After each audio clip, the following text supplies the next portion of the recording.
Salute, everyone. Welcome to Bronx Sports Jedi Network and Knicks Real Talk, the Summer League watch along.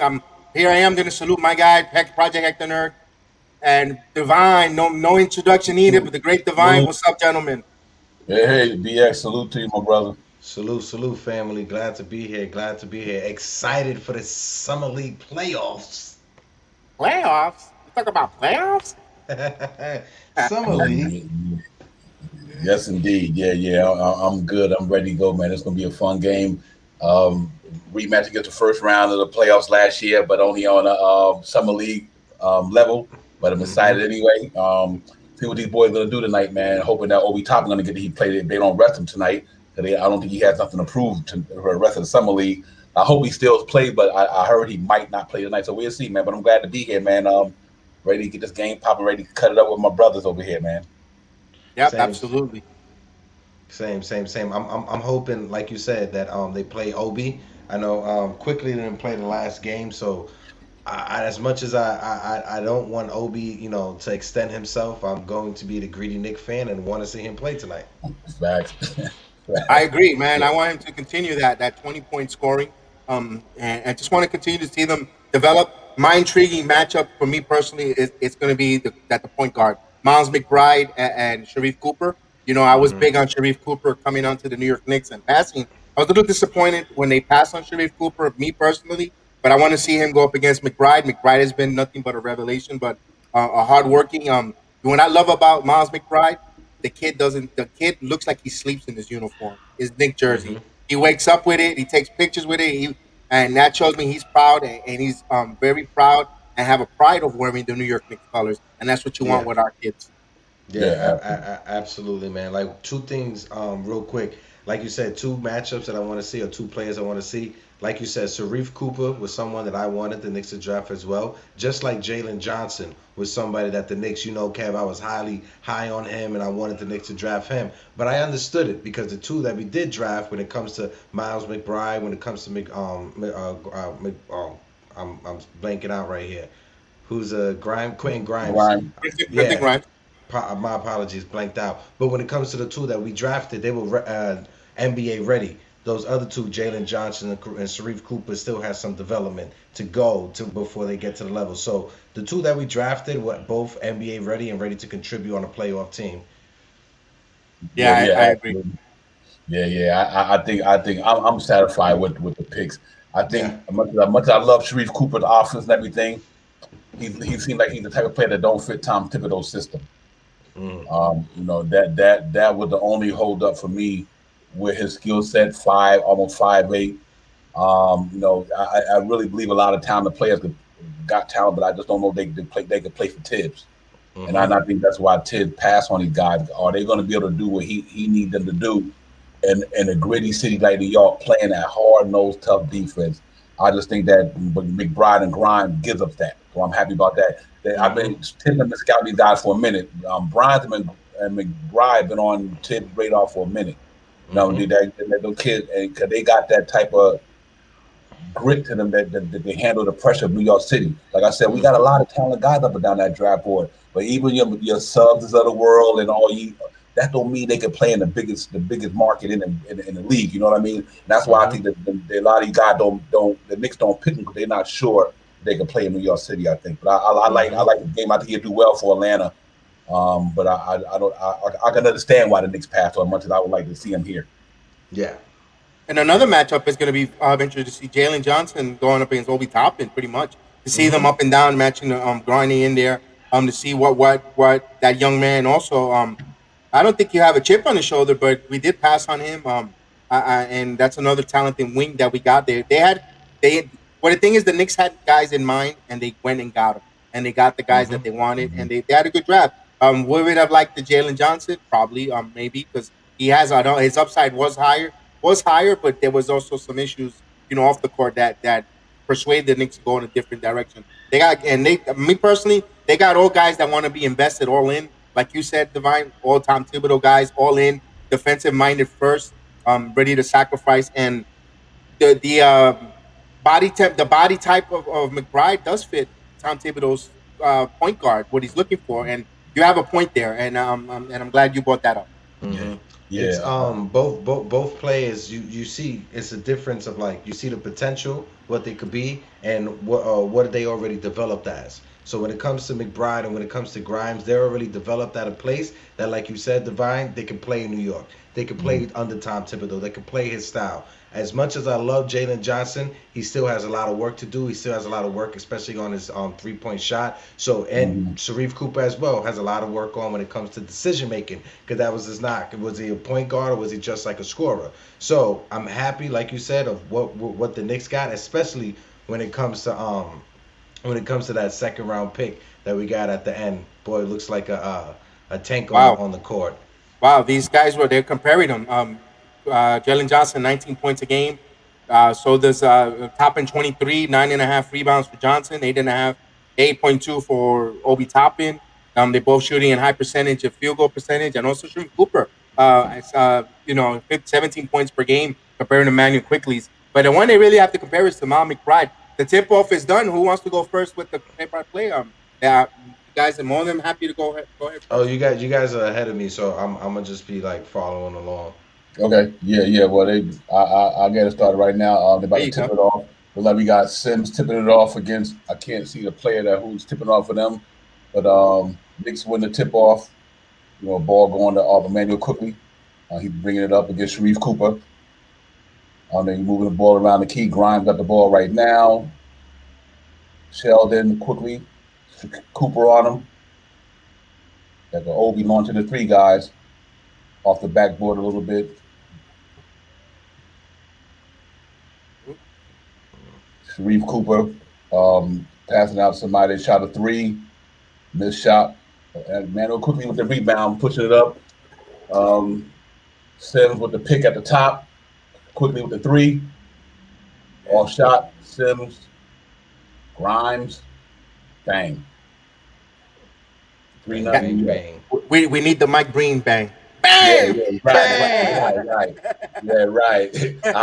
I get that more. I put a little more Indian to that one next time. Bang! Ooh, nice move Grimes by with the rebound off the Cooper miss. Grimes again. Ooh, and a 4-point Bang! play. And It's one. good. It's There we good. And go. one. Oh, Nice, that's a nice. 4-point play. Yeah. Yep. He's going to the Look line. at look Nice. at the way Grimes just rose up there. Rose And up. that's what you probably that and right there's the sample maybe why the Knicks pass on him. You saw that Cooper was a little short to Hmm. oh yeah, go ahead, Divine. No way he Oh gonna hit another one. He's on fire. Another wow, three. off of the offensive rebound. Wow. Exactly. 9-0 New York. Cooper with the ball. Double team. Ooh, Obi almost with the steal. Three ball knocked down by Atlanta. We seen that too much. Yeah, Right. definitely. We definitely Grimes. have. Grimes is crazy. Ooh, he's going for it. Heat check. Cooper bringing it up over the half court. Pick at the top. Swing the ball baseline. Good defense, Obi. Sharif on the head fake. Shot. Bucket. Wow, salute to Robert Parr, man. Salute Rob. I'm glad you're here, Robert bro. Parr, salute my guy. Salute my guy, man. That's our main guy there. Always here on Yeah. Mondays, chopping it up with us. Yeah, Yeah, love my yep. guy Salute Parr Rob. here, I'm just man. hitting how that Rob down on the Queens court. Obi with the three from the top. Bucket. Look Mm. at that. The Knicks look like their shooting is pretty good there tonight. Yeah, yeah, yeah, absolutely. 4 from 7 from three. Obi with the top, the 3 point off the that's a good see for his first shot. Rebound Sims, guys. Man, doesn't Beast. Jericho Sims is a beast, man. he re oh look at this! Woo! Oh! God, I'm so Explain what just happened jealous. there. Explain what just happened there, I'm so Divine. Alley jealous. oop. Sheldon coming around. Sims on the pick and roll alley oop, and it was a hammer. The hammer. From The Jericho Sim. hammer. Jeez. Yes. I can't Uh, wait to see that. oh man, that was Oh, that's ESPN top 10. yes indeed, yes indeed. We're we're on two channels. Don't worry. Link, like, and up. Hey, Yeah, question. we You simulcast it both ways. Rob we're Parr, you good, my brother. we're simulcasting on two channels, actually in three different platforms. Which Exactly. is joining together, expanding and just we're an association with one another. So we do a little basketball. We join up and Yeah, we have some Rob, that fun. was from Selden. That was a good pad, but that alley oop, oh man, they're gonna see that on top 10. That was from Jericho Sims to Amanda quickly to Jericho Sims. Just Actually, no, think about that. Sheldon. It was I Sheldon. think I think No, Sheldon threw that. Oh, no. Here's the replay. Here's the replay. I'm about to see the replay. Oh, but it didn't show who it was from. Okay, if it was from Sheldon, but yeah, it was from Sheldon. You're correct. Oh, but man, look at look at that that. kid just get up there and just Mm. get it. Man, you gotta love that, man. You Hey, gotta that future love looks that. bright, man. That future looks bright in New York. I'm serious. Mm-hmm. Woo! Oh man, we ain't got McBride in the game yet. Yeah, Hector, like, you want to give us a little update on the Yankees? Want to keep an eye on that, or you Yeah, okay? yeah, yeah. I'm trying to set it up right now. All right, all right. Since Since you're not able to get the Hawks game in, yeah, I'm gonna do that right now. I'm going because I got the yes app. Technology, right? Crazy. you gotta love it. You gotta love it. Hey, Robert Paul, man, how you doing out there tonight, man? I'm glad you're here with us. Joining this watch along program with us. I'm glad you're here, my guy. This final game, man. This final game of this. It could be It is the final game. I don't think there's a championship game. yeah. With for the summer league, but man, it's fun. Oh, It's, we're got gonna a block we're by gonna. Sim. Oh, there we Sim's go. block. Sheldon pushing it up. Out to quickly pulling up for the three. Rebound. Selden, good rebound. Oh, ball got stripped away. Atlanta's coming up court. Swing it over to the left side. Back to the center. Back to the left side. I don't know these guys' names, guys, so it's hard for me to. I just had to go with their numbers. Mid-range shot right there. Count it. Knicks up 14-7. Huh, that's pretty. Wrote this down. So the Yankees, Garrett Cole is back. Off the COVID IL. So the Yankees are getting some reinforcements back. The game that's going on tonight, guys, if you guys don't know, is a makeup game. So it's just a one game makeup game against the Angels. Otani's up to bat right now against Garrett Cole. Otani is hitting Whoa. 271 with 39 home runs. What we Shohei got there? Otani is a Ooh. beast. Yes, he is. Yes, he is. We're covering it Somebody. off, folks. Just finished talking to the boys to the ball. Few hours. Stop at pizza spot. Oh man, Um, Pizza Monday. Hey, Robert Parr, where you checking? I know you're in the city. Where in the city you from, man? Let me know. Let me know. If you're down in the Little Italy Soho area, you got to check out Lombardi's Pizzeria on Spring and Mott Street. It's technically America's first Woo! pizzeria. I Oh, used to work there. You enjoy it? oh man, yeah, Obi was. Oh, McBride checked in for Selden after that came out of the timeout, so he got the ball in his hand now. Obi had a shot blocked in the middle, and the Sharif Cooper had a layup. McBride for oh, two. Money. Yo, I'm telling you, man. that's wet. That ball is I'm no trying to tell bouncy, you, bro. nothing but net, bro. Okay, Robert Parr, you in BK now? All right, you got to check up Lucali's Pizzeria in Brooklyn. It's an amazing pizzeria. You'll love it. Oh, here we go. Jalen Johnson, Obi Toppin. That's right. Good D Grimes. Good D That Grimes. that's a Thibodeau defense there. Yes, sir. Ooh, ooh. Ooh, good shake and bake quickly. They actually called that foul. They weren't Yeah, he calling. They haven't did. been calling that all summer league. Mhm. Look at this. What's the score on your end, guys? Let me get it right. Let's show it in 1 minute. It's 14-9 if I'm not mistaken. No, 16-9. Excuse me. Okay, 16-9. okay. Yep.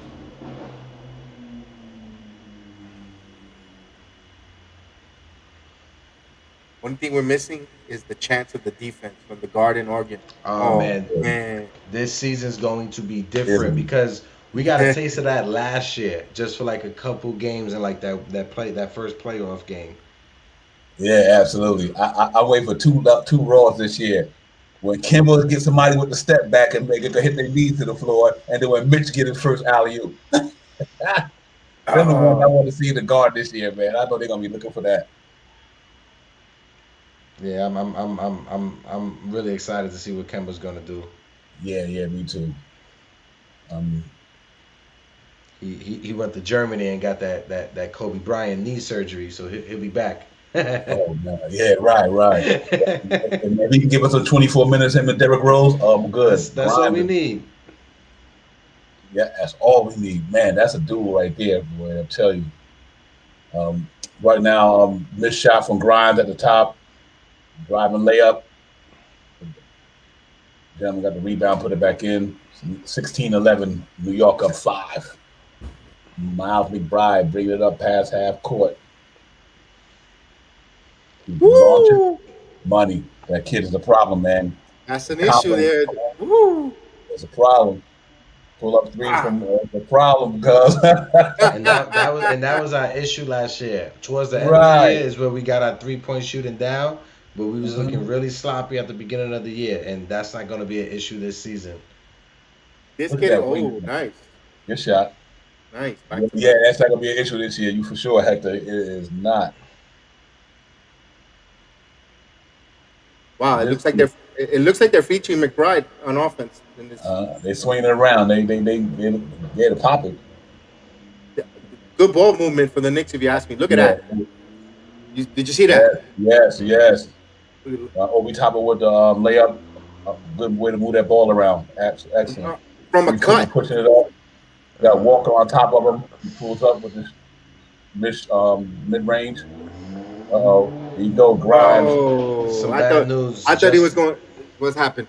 Sorry, Justin Upton for the Angels just hit a home run off of Garrett Cole, a solo shot. Angels are up 1-0 right now. Wow. Apologies. Wow, you're up ahead 1-1. You're up ahead just by a couple minutes because he hasn't hit it yet on my screen, and it's gone. Wow, what a blast! Yeah, that wasn't a cheap shot. Nope. Wow. Now, question with Miles McBride, is his nickname Deuce or is Deuce? Deuce. Deuce McBride. Okay, Deuce McBride. Mm-hmm. He might be Deuce because he has sweet ass shit, man. Yeah, that jumper. Yeah, he putting in work, man. I'm telling you, he putting in some work for sure. I like this. I really like the way this kid came up, man. Question: you think Jericho Sims gonna break with the roster with the team or G League? I think he'll be G League, but he'll play. Yeah, I think both. He got that 2-way. I think with all those centers we have, I can see him going down at the beginning, getting a little bit more experience while the team getting, and then they can call him up if need be if somebody go down. But I do think he's gonna be able to play on that roster this year. I think he probably just gonna have to get. He's situational, I guess. I think if the Knicks let him play in the preseason, and I think if he shows out or shows he's capable, I think they're gonna have a hard decision to make. Mm-hmm. Yeah, I agree with that. But remember, our centers, Noel, the little gets sore knees from time to time. Like I keep saying, we got to see the schedule. Depending on back-to-back nights, I wouldn't be surprised if they call him up for those back-to-back just in case, and they need him. And to play him a couple minutes, especially if he's balling out in the G League. Yeah, because it's 82 games this year, so it's back to 82 games. So it's definitely going to be some back to back. And I like the way the NBA allows the flexibility of the rosters of bring two-way players could come back up and down to Westchester, play on the Knicks roster, and it's really good. It's not like baseball where they have to. Once you send down, they have to spend 10 days in the minors in order to come back. Or you're scared to bring players up because you don't want to lose the options when you send them down. Right. I know it's two different sports, but I like the way the NBA allows that flexibility. That's somewhere really good because you also get to keep players and develop them. That's what the G League is for, and also allow them to see what they got, learn the system. So when they do come and get the opportunities, they're going to come in an opportunity to excel and succeed on the main roster. That's the Mr. Mayor. What's going on, Mr. Mayor? He wants to know the score. If I'm not mistaken, it was 14-19. If I'm not mistaken, I might. No, 21 now. 21-17, something like that. Yeah, 21-17. They're on a commercial break right now, though. We'll get you the updated score as soon as they come back from commercial. Mr. Mayor, on a Jericho Sim situation, I do think though what they can do. Because I think it'll be hard for him to truly bring him up. Because I think they wouldn't want to bring him up sitting that bench when he can be down in the G League getting playing time. Playing in a game, an actual game every day, as opposed to him just sitting there, not getting no work in. But I think that what they could do, they do bring him up and let him be the third center and move Todd getting behind Obi at the 3. I like that. I like that move there. Salute to Blue Hefner. Salute, Blue Hefner. Welcome aboard to our program. Hit that like and subscribe. Mr. Mayor as well. Be part of the family. We appreciate you guys joining us here on the look along. 21-17 New York Knicks with the ball. Definitely. Garrett Cole just struck out it's weird. He got 3 strikeouts, but he gave. Man, this kid is on fire, bro. McBride again. Wow. This is phenomenal. Love what we've seen in this final. If it is the final summer league game, he's going out with giving us something to talk about. I can't wait for the season to start, man. This is. I don't think. And shout out to Channing Frye. Channing Frye is on the play-by-play calling the game. Once a Nick, always a Nick. Yeah, I'm not gonna lie. The first draft, my first season of being fully invested in the Knicks was 2005 when I was in the 10th grade or 11th grade. But Channing Frye, Nate Robinson, David Lee, those are the rookies that I enjoyed my first summer league watching. Seeing them and seeing Trevor Ariza, because we traded Trevor Ariza that season. So seeing Trevor Ariza with those 3 in the summer league, that was my childhood. So it's nice to see Channing Frye. Salute, Prince.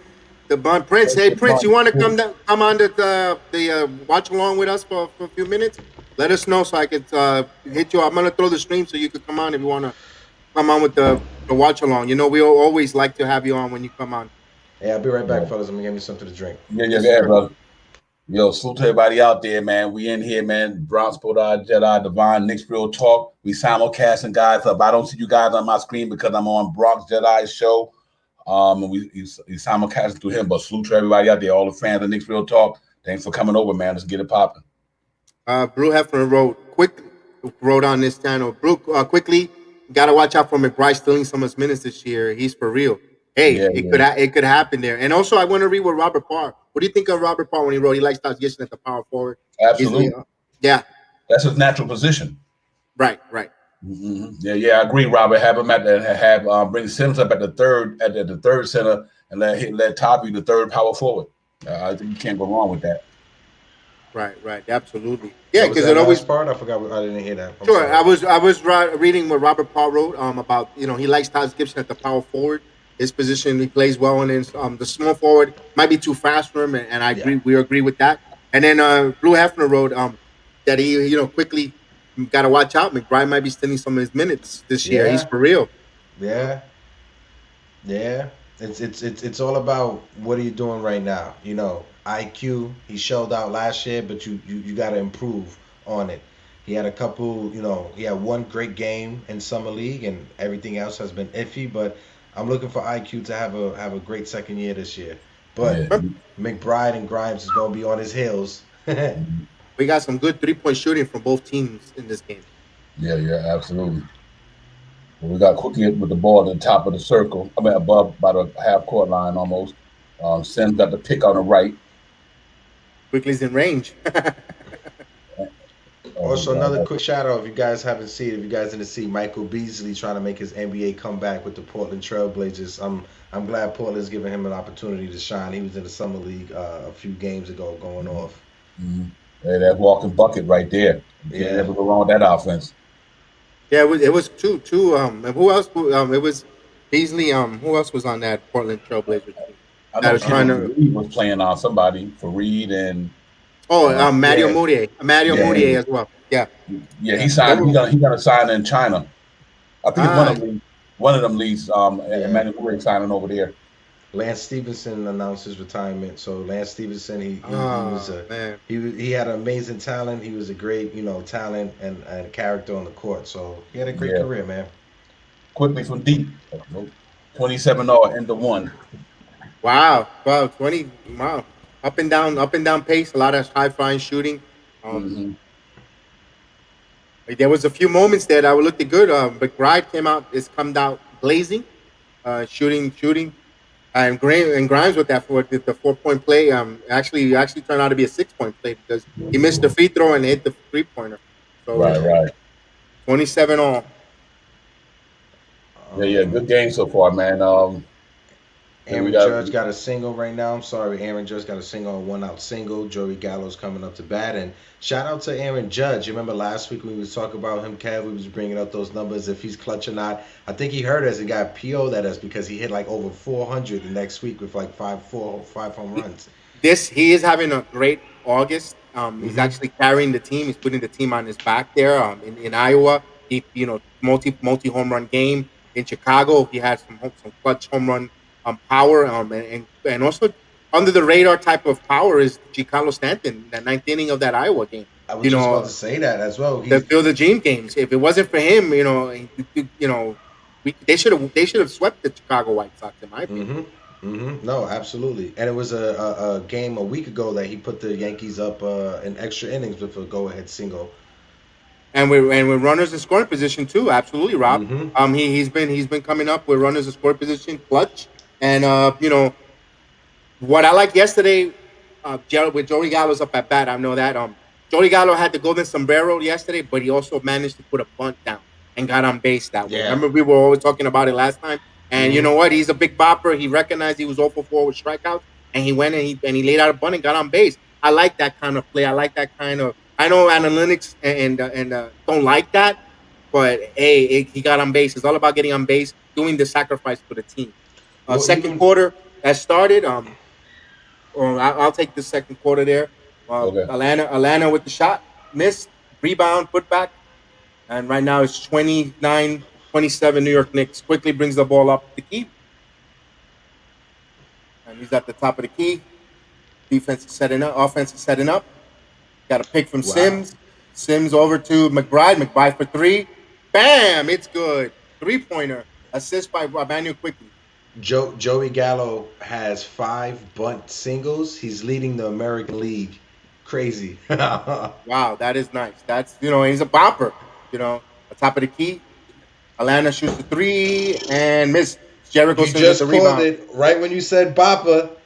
Right when you said Bappa. I'm sorry, I know I'm ahead, but it's literally right when you said Bappa. No, no, no. A foul play on McBride on the push off. Wow, that jumper looks so smooth, divine from That's quickly. crazy. Um, It's, oh from yeah, McBride. man. McBride has a sweet shot for real. Yes, Robert Parr. Home run, Hefner. That blue Hefner. The Yankees are up. And a shot off the key. Atlanta with the rebound. Joey Gallo with the 2-run blast right when Kev said Bappa. Ooh, upper deck shot too. Mm-hmm. Atlanta with the Brown, and they're up 31-30. 8:43 in the second quarter. Quickly brings the ball up. Quickly penetrates. Picks it out to Grimes. Grimes for the top of the key for three. In and out. Rebound. Out of bound. Oh, Atlanta has the rebound. They had opportunity for offensive rebound. It slipped out. Here goes Atlanta through the three off the miss. Oh, he cut into the lane. Put back. They're up 33-31. A rare miss box out from both Jericho Sims and, if I'm not mistaken, McBride. They didn't box out their guy. Allowed the center to cut in between them and got the putback. So Atlanta's up 33-30. Timeout New York Knicks. Mm. That was a moonshot by Gallo. And you know what's happening now, right? The lineup is extending on the New York Yankees Mm-hmm. because now with guys hitting and Judge's emergence and so forth, it's getting longer now. Who do you pick your poisoners to pitch to? And that's why you're going to start seeing Gallo getting successful, more pitches to hit better, and especially Yankee Stadium. You got to like that. Well, judges actually are getting the protection that he deserves, and he's producing with protection behind them. Because you could walk Judge, then you got Gallo, then you got Stanton, you got Luke Voigt coming back. It's a different beast. That's a second deck shot. Wow. Mm-hmm.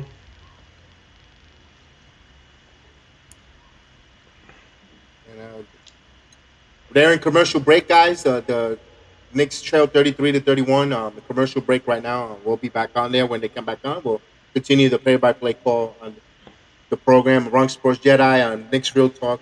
Here with myself, Divine, Project Nerd Hector HQ. Hit that like and subscribe. Be part of the family. And we're definitely, this is one of the rares look-alongs, and maybe most of many. We'll probably do more different other sports.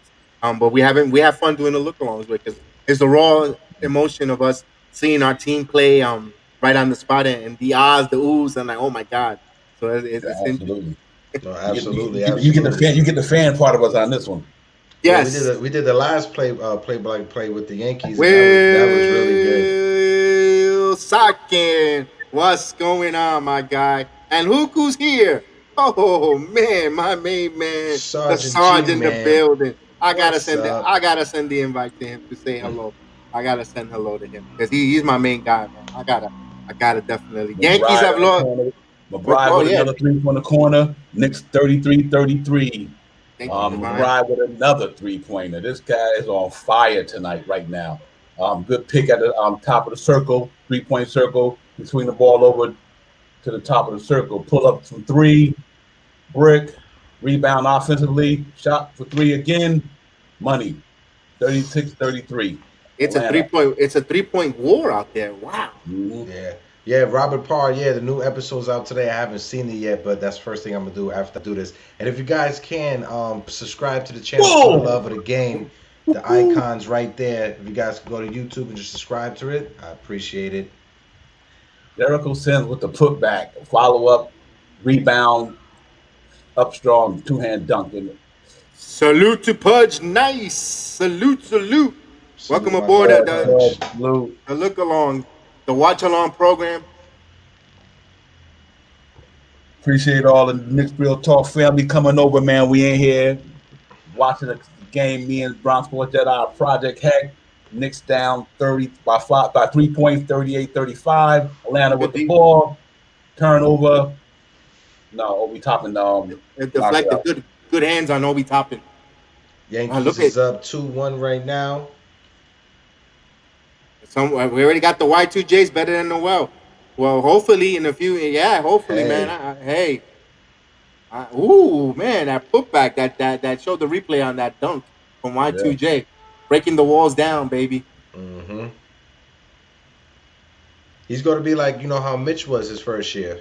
That's exactly how Jericho Sims going to be. Right. As long as he don't got Judas on my mind, we're good. Yeah, right. Yeah. Sim. I'm telling you, no. Next year, Noel's gonna be on another team, bro. Yeah, and that's the thing about that Noel and Burke's contracts. Those are two tradable contracts. They're not high money. They're really just 2 years with that third year being a team option. So you could flip those for assets. Like if say like, you know, if best case scenario McBride and Grimes turn out to be like key rookies off the bench, you have the ability to trade Burke and Noel if you have to, if the deal presents itself. It's not something you're going to force, but if it's something that we could upgrade, why not? Absolutely. I second that project, Hector. I think them contract they so movable, but here's the good thing about them: they are good players. They're not like they worth their contract. Yeah. Noel, they worth that contract. So another team would be glad they help a playoff contender for sure. Obi Toppin with the ball. Obi Toppin with the drive, block out of bounds. Knicks ball, host possession. 12 on the shot clock. 6:31 left in the second quarter. Knicks trail 38-35. Side out of bounds. Somebody stepped on Obi's foot out there. To get to that, take him out. It ain't that serious. Quickly to inbound the ball. Quickly inbound the ball to McBride. To Grimes. Quentin Grimes shaking bacon. Oh, shoot, jump back. It's good. What a nice move. Shaking and bacon. Just like Clyde will call it. 37-38. Knicks trail. 6:17 in the second quarter. Sharif Cooper with the ball. Sharif Cooper. Man at top of the key. Passes the ball around. Turnover. No. Back to Atlanta. Atlanta with the floater. Offensive rebound. Bring back. Miss.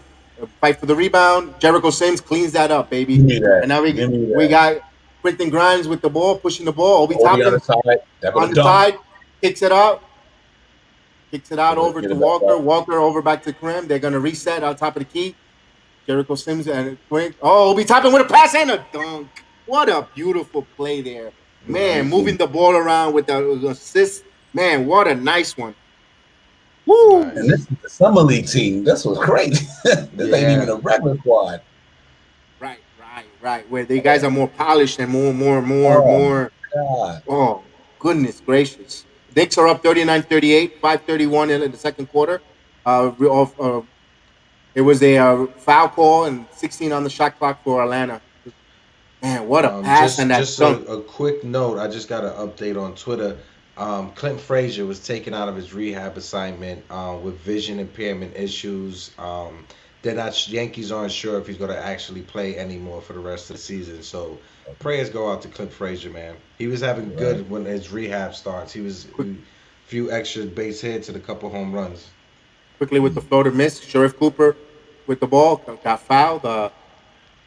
30. It's still 39-38. New York with 5:18.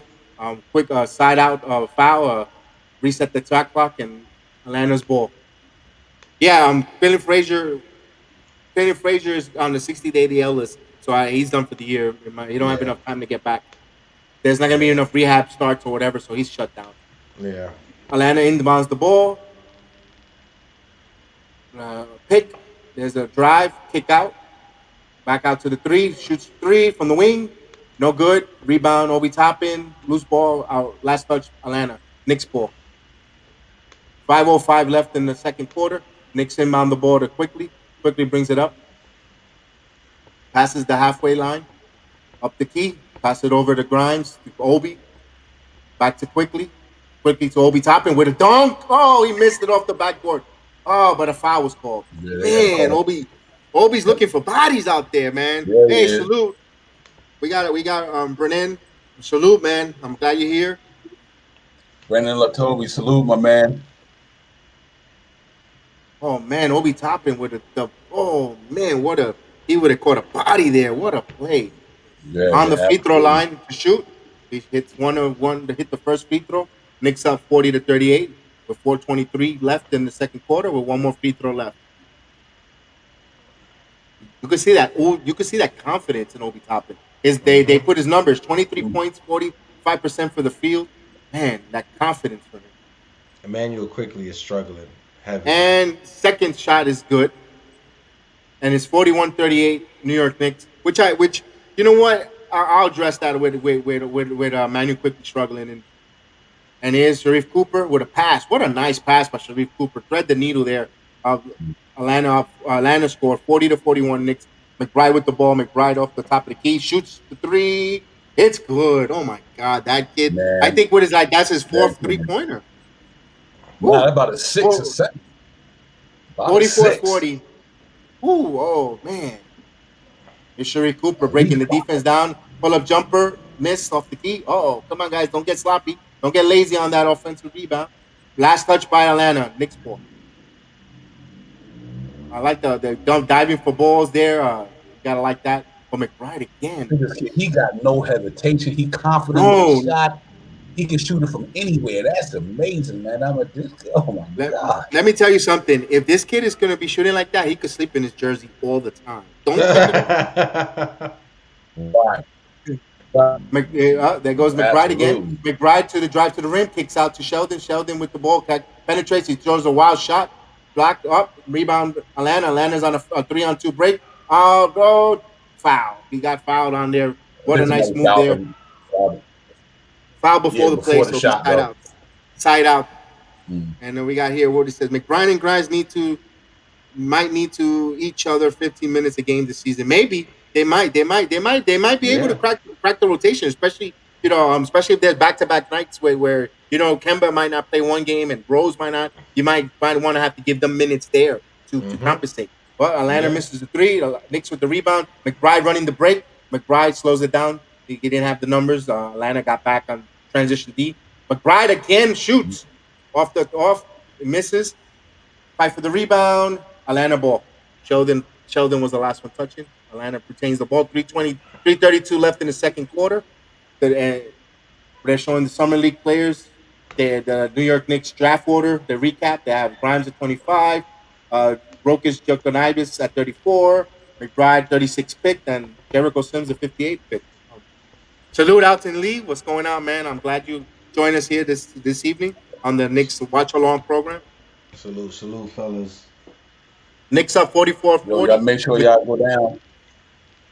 Yep, good. 44-40 at 324. Oh man. Reese. They got Reese in the game. Just a heads up as well, everybody. Yankees are up 2-1 right now. The Angels are batting, 2 outs, running in scoring position. As Garrett Cole is battling back, 1-2 count coming on. Timeout on the floor with Yeah, yeah, 3:24 yeah, left in yeah. the second quarter. Yeah, salute to everybody in the chat, man. Everybody chiming in. And we in here, man, watching the game, second quarter. I'm a timeout. Knicks up 4. Yo, y'all make sure y'all go down, hit them like and subscribe. Bronx Sports Jedi, Knicks Real Talk. Y'all subscribe to these channels, man. Probably nerd and everything. Let's get it popping. Salute to the Yes, chat. sir. Salute Yes, to everybody that's chiming in here, man. Let's get it popping, man. Y'all make sure y'all like and subscribe to these channels and keep supporting these content creators. We here, man. We doing it for you guys. From a fan for the fans. Let's keep it moving. Blue Hefner strikeout. Yes, Garrett Cole just struck out the side. He just got out of he left. They stranded the man on second. Then.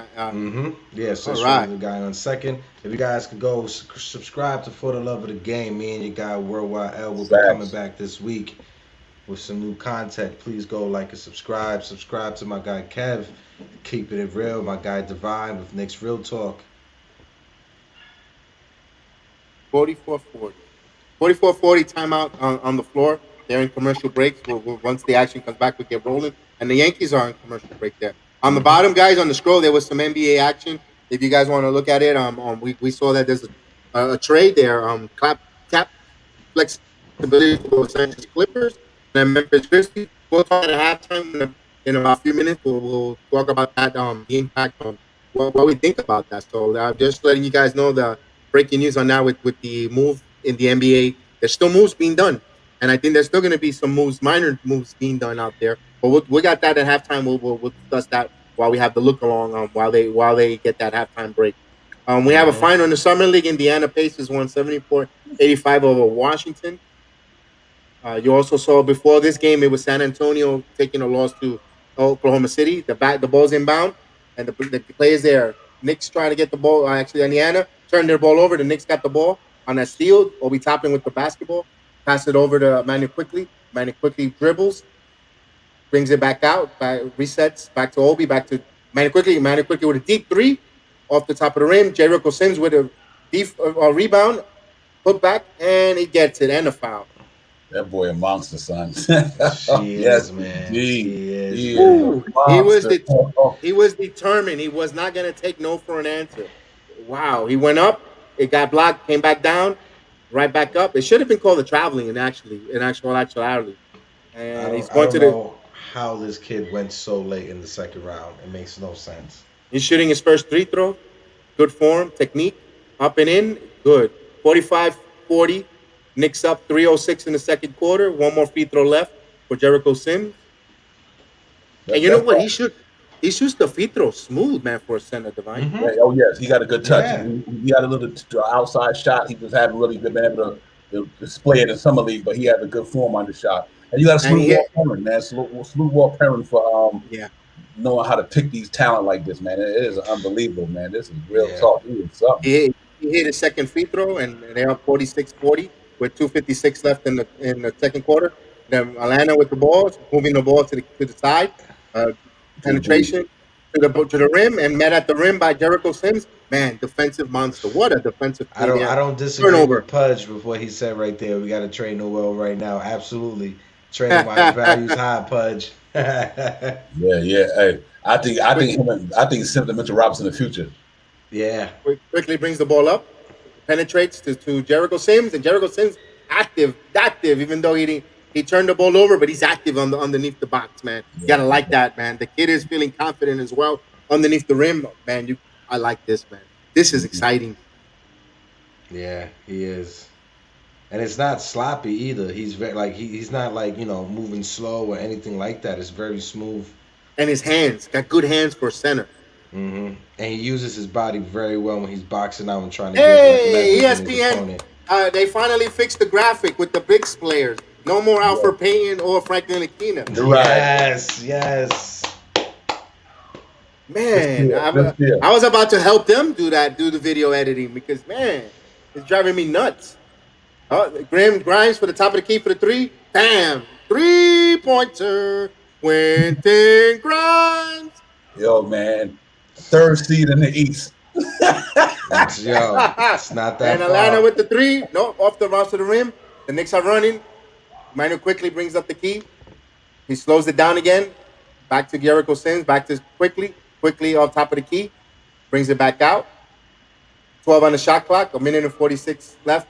10 on the shot clock. 9. Quickly with the makes his move. Kicks it out. Open wide open. Obi Toppin off the top of the rim. Missed. And now they are. Sharif Cooper brings the ball up. Pass it to the side. A shot of 3 off the top. Nope, no good. Obi Toppin with the rebound. Emmanuel quickly. Oh, throws it out to Sims, running the lane. And good. Excuse me, Grimes, Quentin good pass, Emmanuel. Grimes. Great transition. Transition offense. Finally. Appreciate the contest fella. Just threw a couple T-bones on the cast iron hot. Ooh, man, you're making me hungry. T-bone steak. Robert Parr always bringing the good stuff, man. With the good old cast iron grill. We gonna call you Robert. You on par. That's a fact. Yes. And here's Quentin Grimes with the ball. Grimes up the top key into some traffic. Alley-oop. Jericho came down with the alley-oop. Out of bounds. Knicks retained the ball. 13 on the shot clock. 50.9 seconds in the second quarter before halftime. Man, Robert Parr with that. He's saying really some steaks now. Nothing but a T-bone, a summer T-bone, man. With a nice salad and oh, man. Ground inbound pass and Deuce with the dunk. Oh, baby. What a good inbound pass. That McBride is a problem. Yes, sir. Deuce McBride. Cooper's up.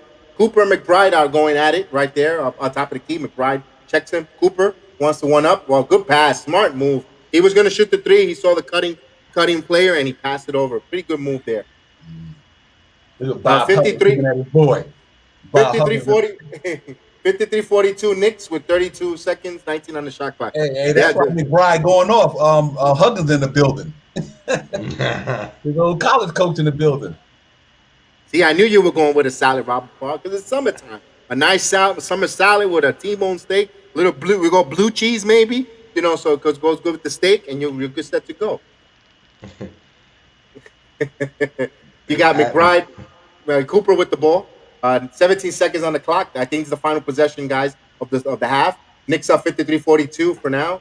There's a 4-second differential. Knicks get another shot. There's another shot. Cooper for the shoot for the 3. Air ball. There you go. Quickly with the ball. 4 seconds. Quickly from half court. Got it. Ooh, no good. No good. It looked good. No good. The McBride is an elite defender. Absolutely, Blue. Absolutely, man. Absolutely.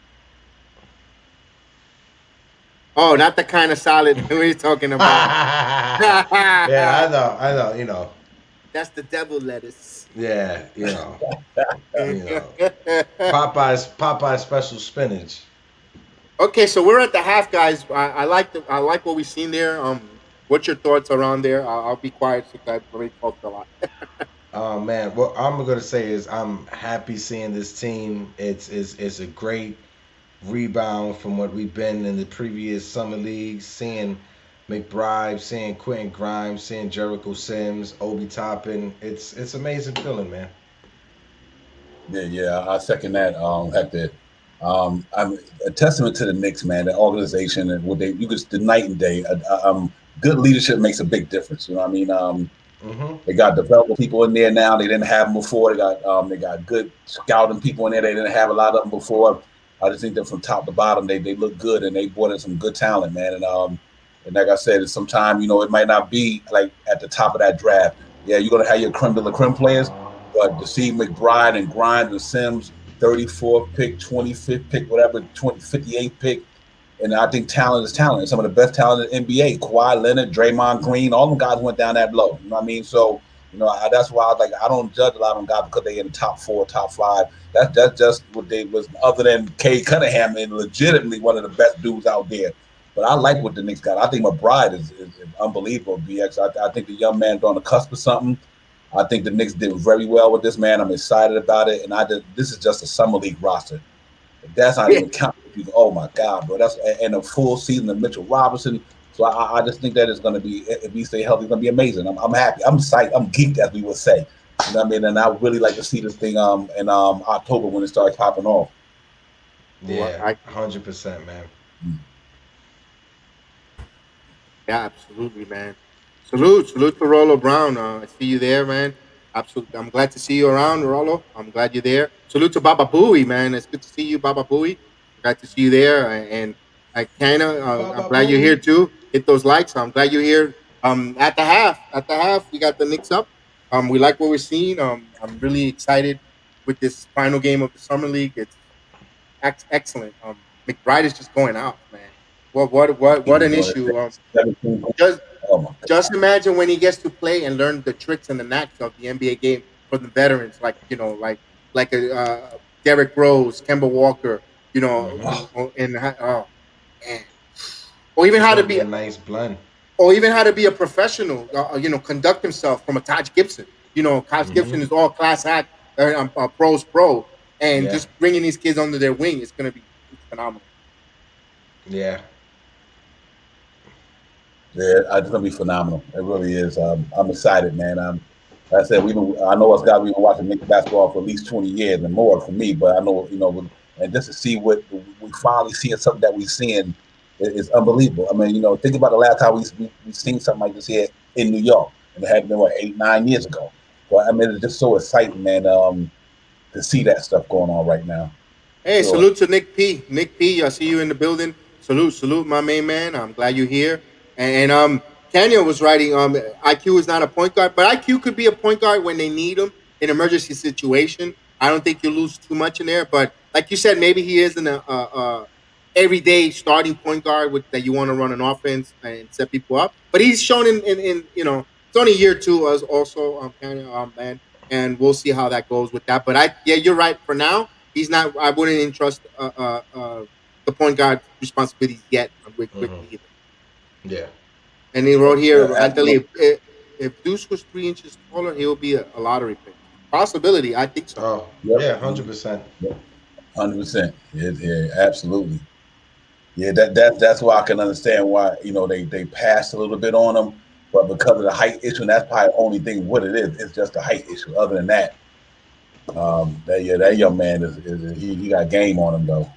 But Yeah. I think McBride is on the come up. Him and Grimes, I could see that backcourt in 3 or 4 years from now, literally. Hmm. And RJ, can you imagine Grimes, him, RJ at the three?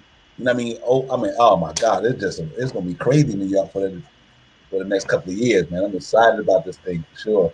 Yo, salute Hmm. to everybody out there, man. We got Project Heck in the building. We got BX Sports Jedi, Knicks Real Talk. We got the chat up in here. Canal, Nick P, Blue Hefner, Salute Roll Brown. Y'all make sure I hit the like and subscribe for these channels. We got For the Love of the Game about to get it popping back on the set. Y'all make sure y'all come in and put us on, support the show, man. Check us out. Hit the like and subscribe, show some love, man. We're gonna continue bringing y'all this content, man. Knicks Real Talk. We in here, man. Knicks at halftime. We getting it in.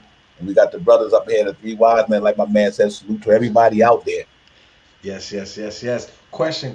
Now that we've seen this first half of the summer league, this last game, what do you see now when it comes to the season?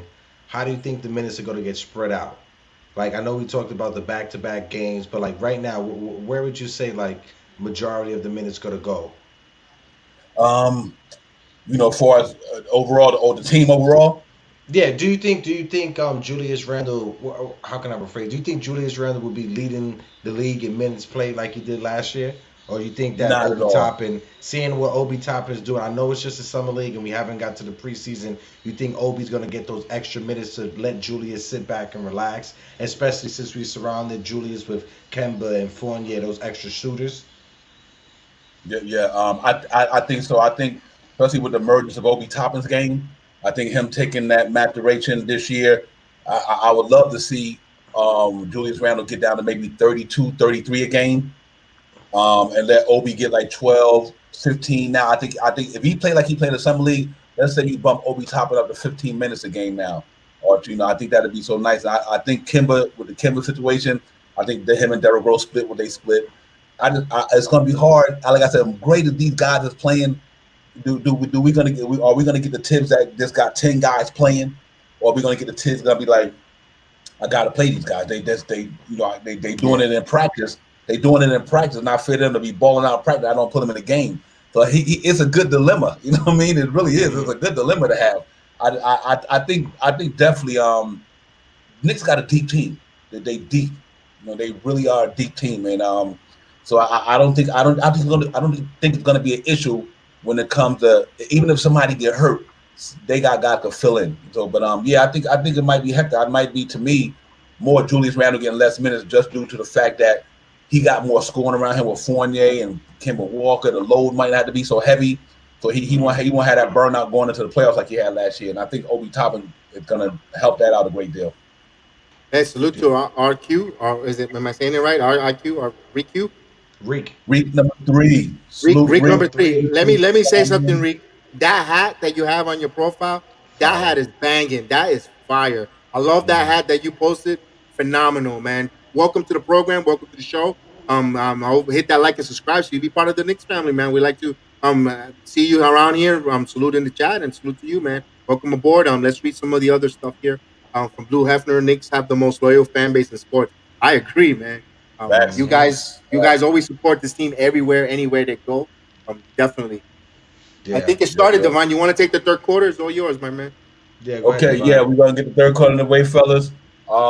Score 53-45. Knicks with the basketball. Sims moving around the top of the 3-point line. Grimes losing over quickly on the corner 3-point lane with the ball. Picked by Jericho. Quickly and foul. Sharif Cooper on the foul. Quickly go to the line for 2 shots. Yeah, man. Salute to everybody, man. Ellie said we have with Tibbs is never platoon players into his career. But we hope that change, Elton. We hope that could change for the Knicks. It would be nice for them to finally get that thing, get that right. But I think they'd be good, man. I think the Knicks gonna be good. Quickly with the shot, first shot on the 3-point, but the foul shot, good. Knicks 54-45. Quickly sinks the first free throw. Got the second one coming up. Foul on Sharif Cooper. That's what sent them to the line. I like what Nick P wrote there. You want to play the young kids early, and so the veterans can be ready for playoff time. You know what? That's a good strategy. I never thought about it that way. That's what this. Yep. Right. Randle does it the second or third time. He comes across the half court. Looks like him take off. Yep. Sheldon Garden switch with IQ. Obi up top. Ball moving over in the lane. Sims. Rebound. Sims. Jericho got the rebound. Quickly got the ball, pushing it. Good bounce pass. Grimes. Good pass. Hockey assist for Manuel quickly. Screw Cooper with the ball, shaking at the top of the 3. Pulls up. Rebound. Sims. We got quickly pushing it up the right baseline. Gets the pick from Sims. Out. Oop, I thought he was about to throw it. Knicks ball deflected out of bounds by Atlanta. Quickly with that nice assist there with that bounce pass. That's what I like to see. Those fundamentals. Nice. Yeah. Oh, we have a man who knows no introduction, my main man. And let's all say hello to my main man, the Sarge. Sarge is in the building. What's going on, man? Sarge, what's good? You got the sippy cup. Where's the sippy cup at? You know I always got a sippy cup, baby. Salute to the sippy cup. Rebound put back by Atlanta. 57-47. Atlanta had an offensive rebound put back. I think layup. Salute, Sarge, my brother. Salute. Thanks for having me. Yeah, Knicks looking good right now, man. They got it going. They're playing some good basketball right now. You got Sims. McBride had it going in the first half. Obi playing well. Sims playing good on that front line, man. He handling that ball up at the top of the by the rim. He's doing really good with that. We got the swinging around. Selden got the ball on the left. Quickly has it. Picks. There you go, right there. He threw the ball, but couldn't get it to Sims. Back to Grimes. Reset. Over to Quickly. Push shot, missed shot, rebound. Cooper got the ball, pushing it up.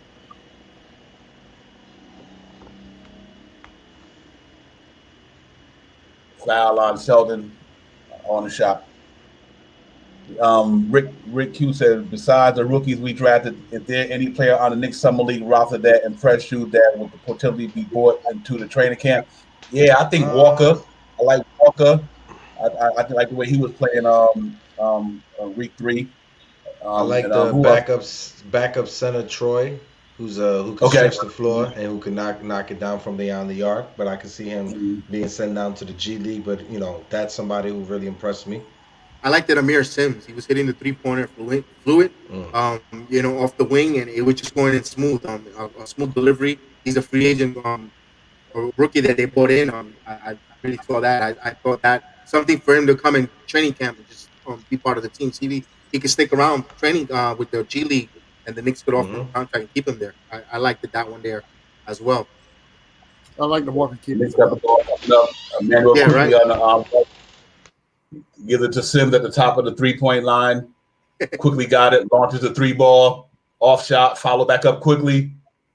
Over to Grimes, back swings it back to Selden. Selden launches, good money. 3-point shot, Knicks up 60-48.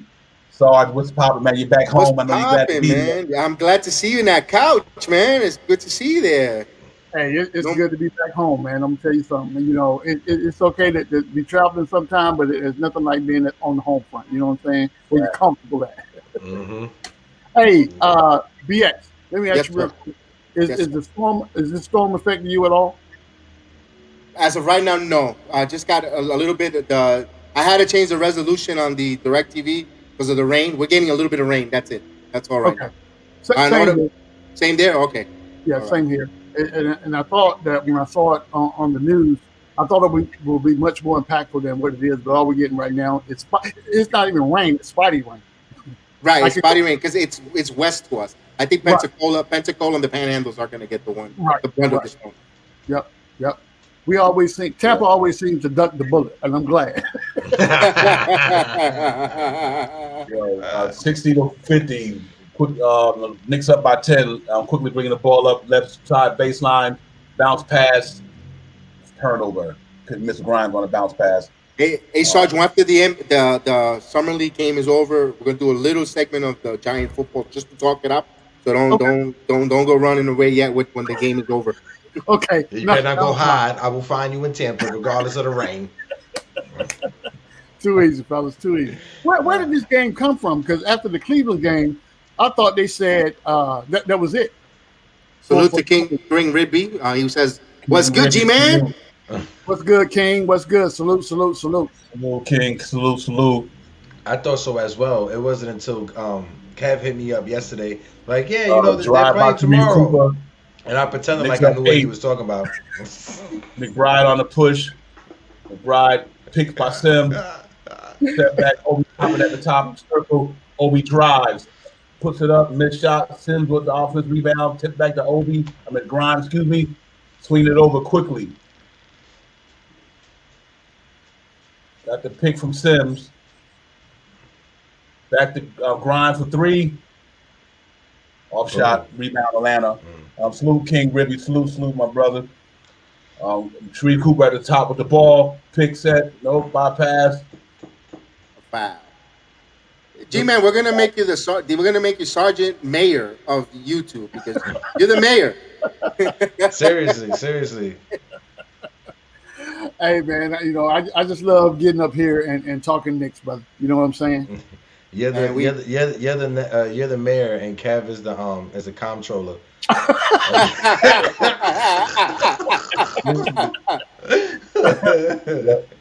Hey, I'm not a controller. I'm Italian. Hey, we got McBride pushing up, swinging it over to Grimes. Bounce pass to Sims. Good roll. Miss shot. He could have dunked that. You know, with with the ball seeing coming how Grimes and McBride has played in the summer league, right? Going into the season, we will all agree that, like saying that Kemba and D Rose would get 25 to 30 minutes each. That's something that we will all say. But now seeing how these two, I know they're rookies and I know it's summer league, but I'm comfortable with saying, all right, we could pull back and, instead of 30 minutes, 20 to 25, and I'm comfortable with giving McBride and Grimes those extra minutes, seeing what they're doing right now. Mm-hmm. Was that a 3-point play, Divine? No. They called the foul before that.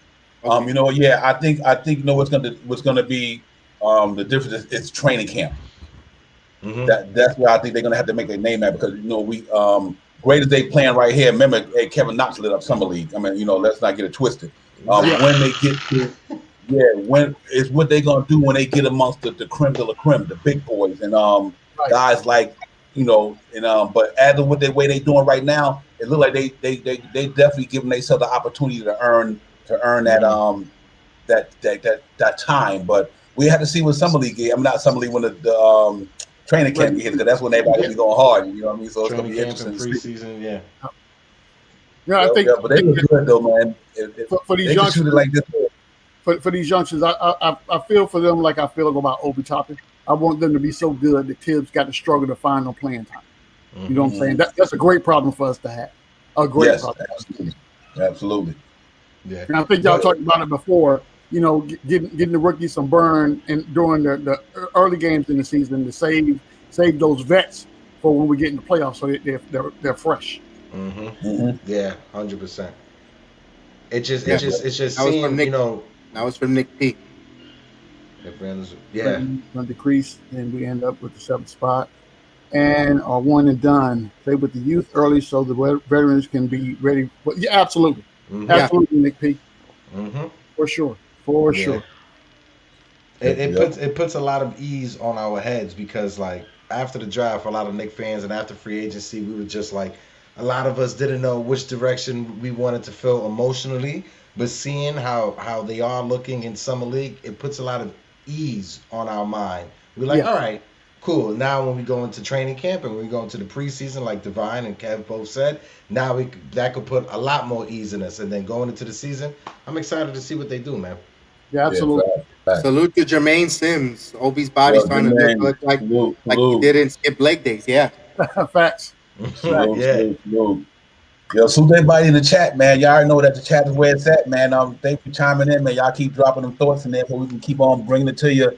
We got BX on the control panel today with the chat, so y'all make sure y'all just keep throwing them chats in there, man. Keep liking, subscribing to the channel. We in here, man. We got Knicks Real Talk, Bronx Sports, Jedi, probably Nerd, and we got the couple from Blanche Tears in the building, Sarge, one of the odd ones. You already know. But yeah, man, y'all, Sims, man, what's up? Welcome to the show. Welcome to the family. Make sure you hit that like, subscribe. Knicks Real Talk, Bronx Sports, Jedi. Everybody, man, thanks for chiming in tonight. We enjoy y'all in here tonight, man. Knicks up by 6. Grimes with the ball. Layup. Knicks go up 8, 62-54. Grimes is another good looking guy, man. Him and McBride is something really to see, man. I'm excited about that. Look at this cat get up on the ball. Look at these cats here. That's Tom Thibodeau way. Good. It's good. I'm glad that Grimes found his footing, right? Because the first 2 games of the Summer League, I was kind of iffy on him, but he found his footing. I'm glad. Yeah. Today was his Summer League game. To the grind. That's money. So, Sarge, you're having a hell of a summer, man. You got your program going on. Obi Toppin is popping in Summer League. You're having a summer to be. Whoa, what a summer, man. Hey, man, you know what?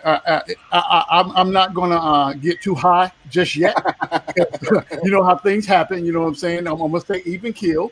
I'm not going to go into overdrive yet. You know what I'm saying? But I would say that, I told everybody at the end of the season, as he was playing in the playoffs, that production, I'm glad to see it carried over, you know what I'm saying, into the Summer League. I'm glad we got a Summer League, first of all. And I'm glad that his performance was able to carry over. Not only is his performance increasing, but he's also working on those leadership skills. And I think that's going to pay dividends in the long run as well. You know what? I'm happy that he didn't get contaminated with Kevin Knox COVID situation because they were working out all together. Absolutely. And it would have sucked. It would have sucked if Obi would have missed out due to protocol as well. Absolutely. So we dodged a bullet there, and thankfully, it sucks that Knox ain't here, but but these guys are the ones that we really want to develop. Of course, we want Kevin Knox to pop off, but if I have to pick the lesser of the evils, I'll take that one. Absolutely, 100%. Apparently, Kevin Knox, he visited a Fortnite tournament, and that's how he got COVID. So I'm joking. I don't know. Prince of Bun ain't gonna like that.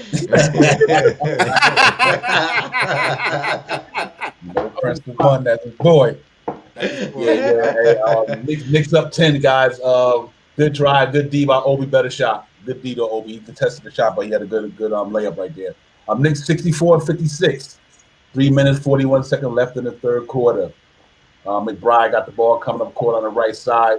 Pick set by Sims, Amir Sims. McBride pulls up, off shot, rebound, Atlanta.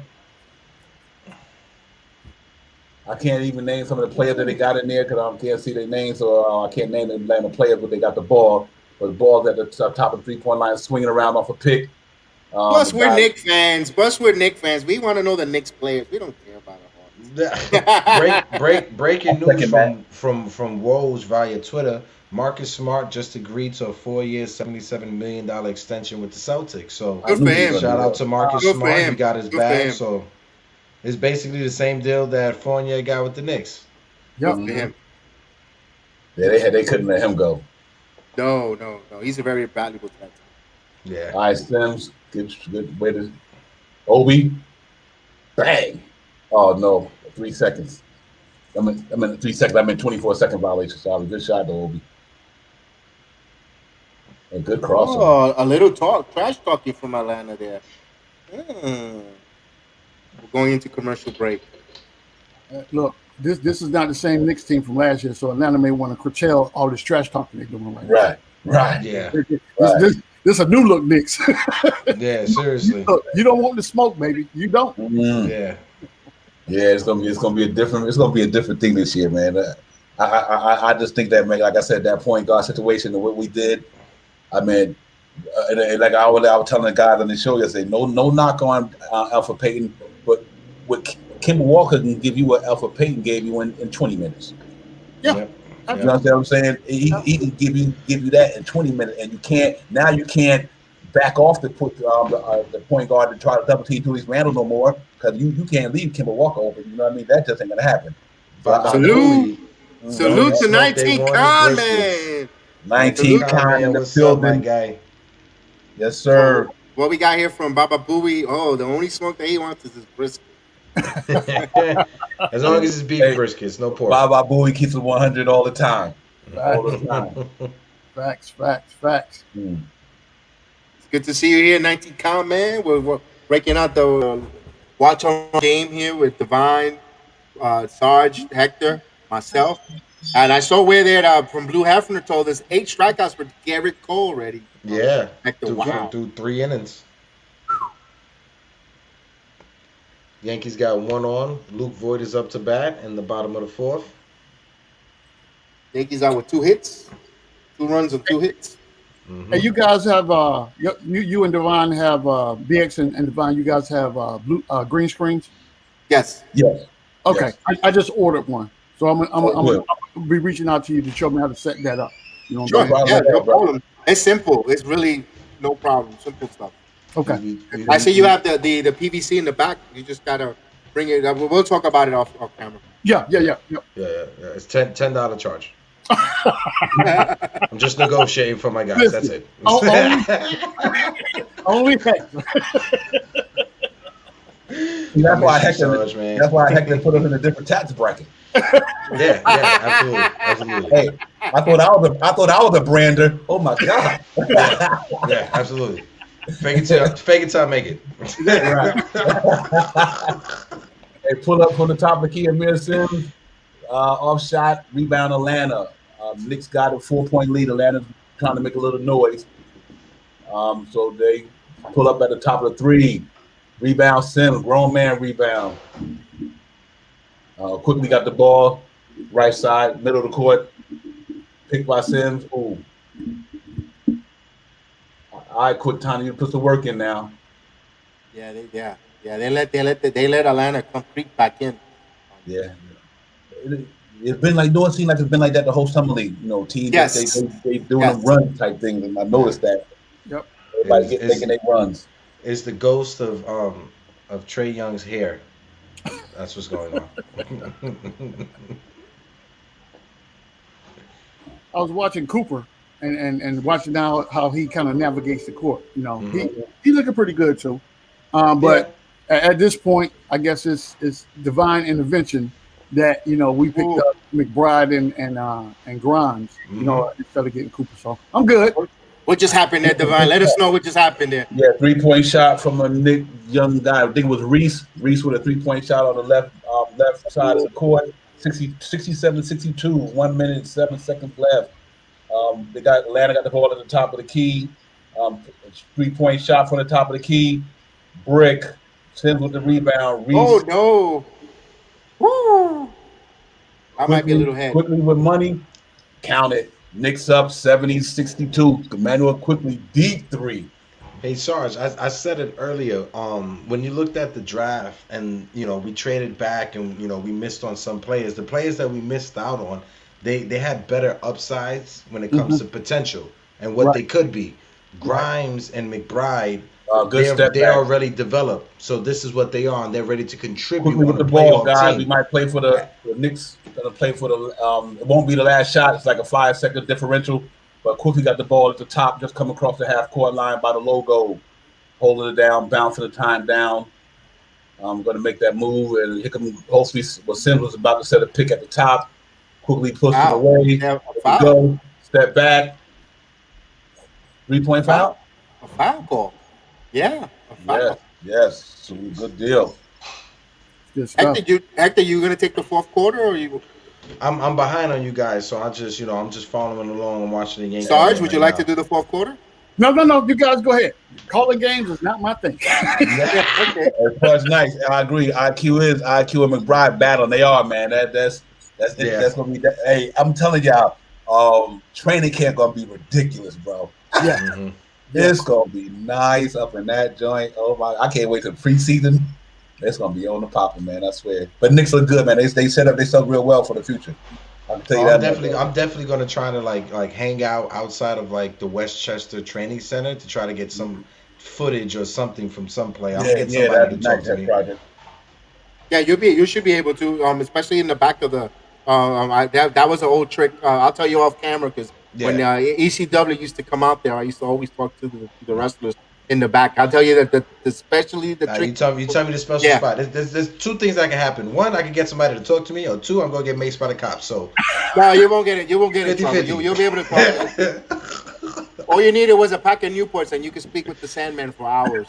A pack of Newports and a 6-pack. Seriously, I know a pack of Newport, and you could talk with Sandman for hours.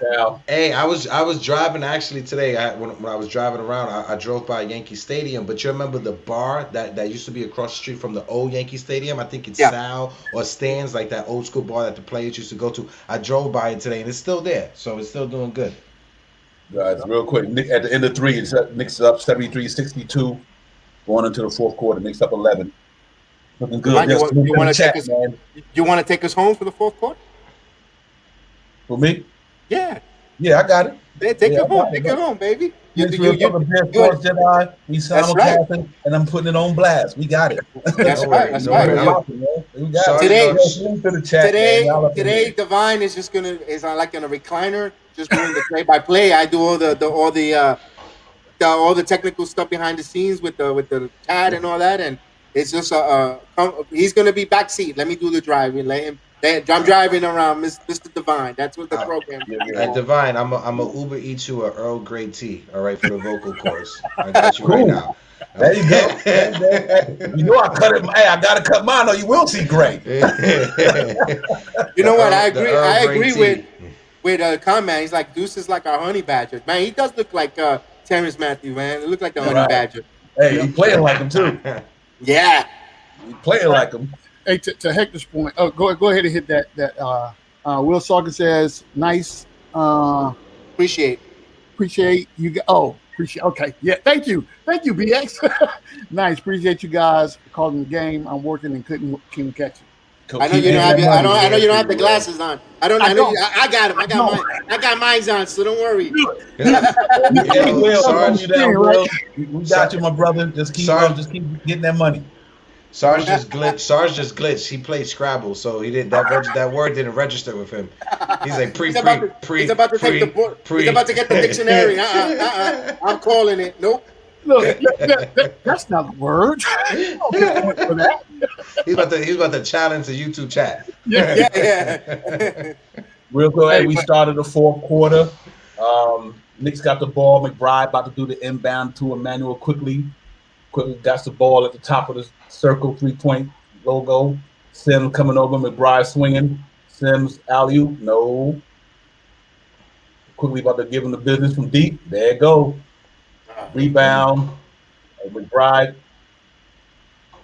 Reese with the ball. Reese kicks it. Nope. Turnover, New York. Who's Good this look, guy? but quickly Rose, not Rose. I keep saying Reese. His name is Rose. He had a good 3 early. Good steal. Ooh, quickly almost with the steal. Yeah, IQ was chucking. He's got like 8 points. 8 points in the game. He's pressing. IQ gonna be the one lighted up in the preseason and the regular season though. Oh yeah. No, that's why I was gonna mention that when we get off the air. I'm not off the air. Off the game. I was saying when I mentioned in the halftime about it. Good 3-point. Good D. Pull up from the rebound. Sims kicks it out to Quickly. What I don't see at this present time right now is Obi Toppin. Grimes. Bang. Baby Allen Houston up in the building. Obi-Wan, Nick Obi. I like that one. Grimes got it popping. Good D. Oh, good shot though. Knicks 76, Atlanta 64, 8:49 and counting. Quickly with the ball up in front court. Knicks still retain the ball. My man pushed it. I thought it went up for Quickly knees, but it looked like they gave it to Quickly in the Knicks. So Knicks got the ball, guys. 76-64. Okay. How much time is left? Make sure you order me a plate there, Sarge. You see him, right? That 8 minutes 45. That's that Uber Eats. Sims, Grimes, and Uber. There you go. Rose got the ball. Finger roll. Good. Knicks up 78-64. Good drive by Rose, young man. Good drive. McBride at the top, picking him up at the top of the key. Swinging the ball. Grimes on whoever this young man may be. Pull up 3. Count it. Knicks up 11. 67-78. New York with the ball. Quickly pull it up. Move it to Grimes got the ball, swinging around the top. I agree with McBride with the ball. Sims had a pin it in the paint. Good try. Defense, yes. Oh, look at blocking. Oh, man, that they haven't been calling that either, too. That blocking charge. That's Hey, I guess the NBA gonna be different this year with the new rule changes on the offense end. Be a little different this year. Which is going to be good. They better not complain about the scoring down. I really like the once in a while some defensive year where it'll be nice to see let the guys play a little defense. No, I think it's going to speed up the game a lot more because when you have those fouls that are called on the perimeter, that slows the game, that stops the game, go to the front. As much as getting to the line is a part of the game and free throws and knocking that down is part of the game, it slows it up also. Oh, good shot. Back and forth game and coming back. They're down 8. 7:37. Atlanta just hit the 3. Quickly's got the ball coming up the court. Just crosses the half court line. Picked up Obi he launches another one.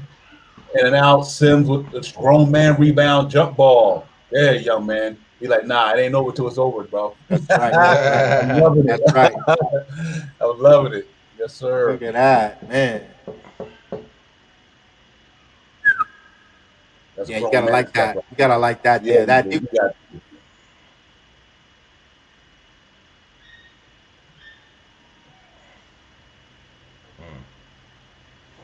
What's the time left on your end, Devon? Because 7:23. All right, bet. I'm behind. I got 8 minutes and 8 seconds. You'll be up 7:23. Jump ball at the foul line on Knicks side of the court. Sims and number 5 for Atlanta. Number 5 is pretty tall. He's taller. He's 7-footer. A true 7-footer. Yeah. Yep. Yeah, he's a lot taller than what he looks. Than Sims, yeah. And Sims wins the tip. Whoa, man. He's athletic, man. He's a hopper. When Obi Toppin says you got hops, you got hops. Right. He got hops. Right. Ooh. Right. Good shake and bake, Obi. And one. No, they call offensive foul. Offensive foul? Okay. Obi with the offense foul, ball going back to Atlanta the other way. Damn, that was the side. You know, Jalen Johnson's been quiet. He's not playing. He's Oh, not he's not playing. playing. Yeah, I I haven't don't think seen he's him. playing. I seen I him think on that's the him right there. Yeah, he's not sidelines playing. with clothes, with street Okay, clothes. okay. No one that was quiet. Never mentioned. Yeah, that's somebody that I wanted the Knicks to get. Mhm. I actually wanted to see him on the court to see what he'll do with this team against this team. He's very Good block. talented. Sims with the block. At least that's what it's supposed to be. Oh, they call a foul. They call the foul. Quickly. Oh, Great catch, Yankees. Let's see. Center field. Yes. Yeah. Good catch for Davis. Good catch. hmm Yep. To end the inning. Yeah. It still should be Allen. Oh, I agree with you on that. But Yeah. it is what it is. Yeah. so this guy, this Javion the Allure, 6'10", 23, college. He went to Duke, rookie. Of course you did. Right. Missed the free throw. He's I won't hold that against him. true center. Let Sims gonna make his way to a double, maybe the way he playing. Ooh. If Sims plays Woo! like this in the preseason, Oh, come on. the Knicks There you can't go. That's send him money to right G there. League. That Three-pointer. is money, bro. Knicks up 10. Grimes with the 3. New York Knicks got 6 minutes, 40 seconds to count. And Knicks up by 10, fourth quarter.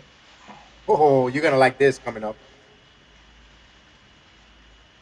Grimes got good D, McBride. Good D, McBride. That's that Tom Thibodeau effect. Yeah, boy. If Grimes about to do it again. Pull it back out. if Sims is playing like this in the preseason, Three-pointer. Emmanuel quickly. Oh my goodness. Oh, now we need Grimes just is water, all we need Pudge. is You're right, Pudge. He's water. we need all we need is the organ right now. Dum, dum, Agua. defense. yeah, Dum, dum, defense. Dum. 84-71. Atlanta got the ball. McBride putting them in the clutch right now. Swing the pass over to the left side. Grimes got What it a- locked in. Good what D, defense. fellas. Good D. Gary McBride. Oh man, what Good D. Good D. Yankees are up 2-1 right now. We are in the bottom Grimes of coming the fifth. across, pulls up. Nope. Obi Toppin swinging it over quickly. Three-pointer. Emmanuel quickly. He was dogging Quickly quickly a with the few 3. minutes ago. Knicks up 16. Yeah. 5 minutes and counting. We were dogging quickly a few minutes ago. He scored 9 points real quick. Oh, there goes the center with shooting a 3. Oh, they're chugging now. They're chugging. Atlanta's chugging. Yeah. Oh, got a little careless there with Now the Obi. Oh, he let him kill the ball. Good defense.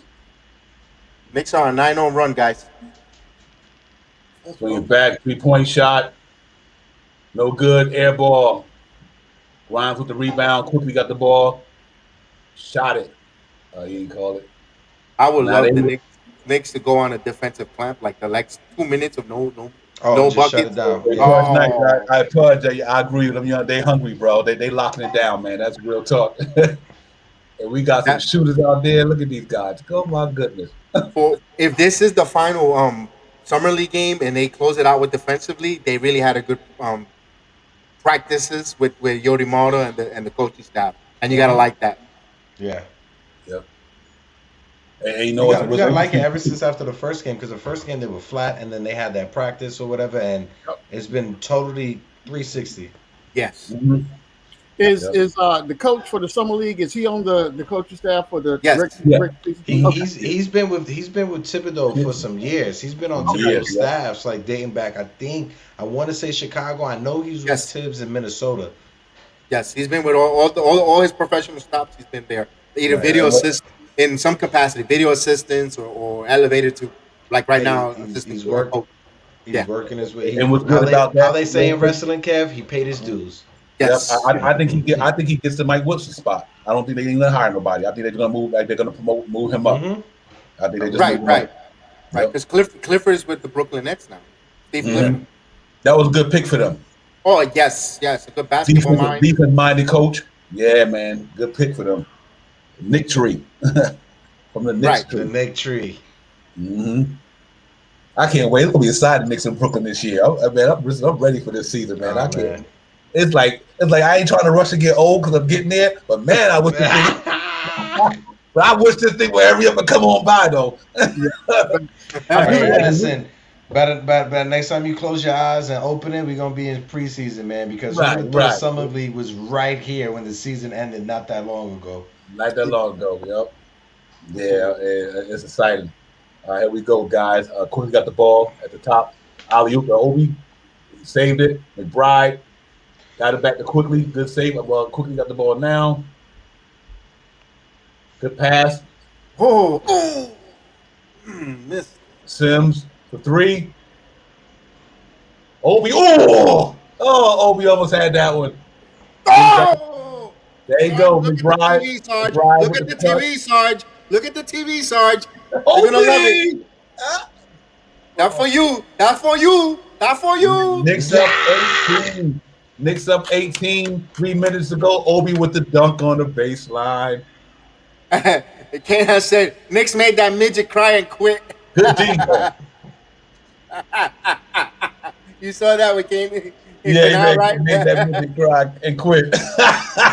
He's fun. Good one, Canal. Yo, salute to the chat, man. Canal, Elton, Pudge, nice. Blue Hefner in the building. We got Elton Lee, everybody, man. 219 Khan, Baba Blue. Everybody, man. Salute to you guys, man, for checking in on the screen tonight. Man. Ooh, that was beautiful. Man, Sarge is having a hell of a summer, man. Oh, yes, sir. The summer of Sarge. It's going to be called the summer of Sarge. He needs his own documentary. Yeah. What if I told you in 2021, after the pandemic, this man will have a hell of a summer. And he's pretty much going to be like a step grandpa with Obi when Obi Coppin's kid was born. Yeah. Because Yeah, you're right. You're right. Right in. So you got the Knicks up 16, guys. 3 minutes, 40 seconds basically after this. After I finish speaking, quickly at the top, picked by Samir Sims. Quickly drives with the ball. Atlanta basketball out by Amir Sims knocked it out. Knicks up 16, man. 3 minutes to go. Good game so far. They're playing good. 3-point ball look good. Defense looks good. Granted, Atlanta don't have Johnson and like my man said he made a guy quit, I guess. So he's on the bench right now. Good steal by Slam. Sheldon. Good. Oh, Knicks running about the building now, fellas. It's a wrap. 91-73. Tom Thibodeau defense is coming to the forefront. 7 of 11 from man. Good shot. It ain't over till it's over. Knicks up 15. 91-76. Quickly pushing the ball up. Quickly with the drive. Foul. Knicks gonna empty that bench. Go ahead, empty the bench, man. It's a wrap. Let them other guys play. Good game for New York. Good Summer League, guys. What y'all think about the Summer League this year, man? I think it was exciting, man. I'm really happy with what I've seen. I really am. I take my hat off. Take my hat off all the way. Yes, excellent, man. Excellent. Unexpected. I didn't think these guys would come out and perform the way they did. I was pleasantly optimistic, but I'm glad to see it come to fruition for real. Right, especially the after the first game, they were so lackadaisical, like you mentioned, Hector, and it was like, man, what is your remote? Why is your remote coaching? Why wasn't it Johnny Bryant? So forth. The first down. That's why you can't overreact. But after that practice and after game 2 to currently what we have here, they've been playing phenomenal. And kudos to the NBA for giving them the extra games, to allow them to play. It was two. It was the one. I'm sorry. It was the one against the Cavs, and it was this one. These were the 2 extra games because one of the Indiana. Remember the one that Indiana? My apologies, Indiana, because the one that we had was canceled because of COVID or whatever. Right. The Wizards came down with a protocol with COVID, and they slid the Knicks, and they said, "Yeah, let's do it." Yeah. And man, phenomenal. Yeah. Sorry, Sarge. No, I'm good. I don't think I was going to say is, I think other than watching these rookies ball out. The thing that I'm most excited about is watching quickly and Obi's leadership skills come to the forefront. That's what I'm more excited about than anything else. Mm-hmm. Yeah, that absolutely. It's amazing, man. It really is truly amazing to see. I know, like I was saying, Sarge, I like watch when Obi and quickly get a summer league. They didn't have that last year, like you said. They didn't have that summer league. They didn't. I mean, it was like, I mean, you can't take a guy who player of the year in college, know he got the talent like that, and think he's gonna be a bust. That was crazy. I don't know why people were thinking that. I was like, what's wrong with y'all guys? I mean, the back, you know what? The eyes don't lie. You know what I mean? That's what I'll be saying. The eyes don't lie. Trust the eye test for sure. Yes, absolutely. You gotta trust that, man. And he is really showing it right in summer league. Good for him. Good defense, Sheldon. Good D. Swinging it back to the top of the key. Knicks picking them up all over the place. Good D. Good to be Amir. Way to grab that rebound. 94 and 76, 2 minutes. 16. Oh, what a play. I'm a little bit ahead, but man, it's good. Yeah. Really? Absolutely. We Good couldn't play. tell. Look, I'm still watching the commercial. Yo. I'm like 5 minutes behind. Hey, G, you're supposed to have 5G. man for life, 5G man for life. Listen, I can only do what Spectrum allows me to do, right? Right. 99, 76. I'll be a witness to that. Knicks up 23. Pouring it on. They finally broke the offer. Yeah, they're pouring it on right now. Shout Salute out to to Tim in the chat. Tim Smith, what's going on, my main man? Salute, Tim, my brother. Salute. Knicks up 21. 1 minute, 28 seconds left. Yes, indeed, Pudge Nice. Bang! It's raining out the joint. What a way if this is the final game of the Summer League to close this out. Not only with the offensive performance, but the defensive clinic that they put in the fourth quarter in the last 7 minutes in the game. Right. Ooh. I don't think the Knicks gave up 100 in Summer League this year. Might be. Barely gave up 90. Maybe. I gotta check. You know what? I never paid attention to the scores. Yeah, you're right. You might be right. They were doing their thing, man, for real. How do they determine who the Summer League champion is? Is that point? The two best records play the final. That's what I heard. But ESPN and Summer and NBA TV has been getting it off or wrong. They, for God's sake, they still had Alfred Payne and Frank Ntilikina still on the Knicks roster. Yeah.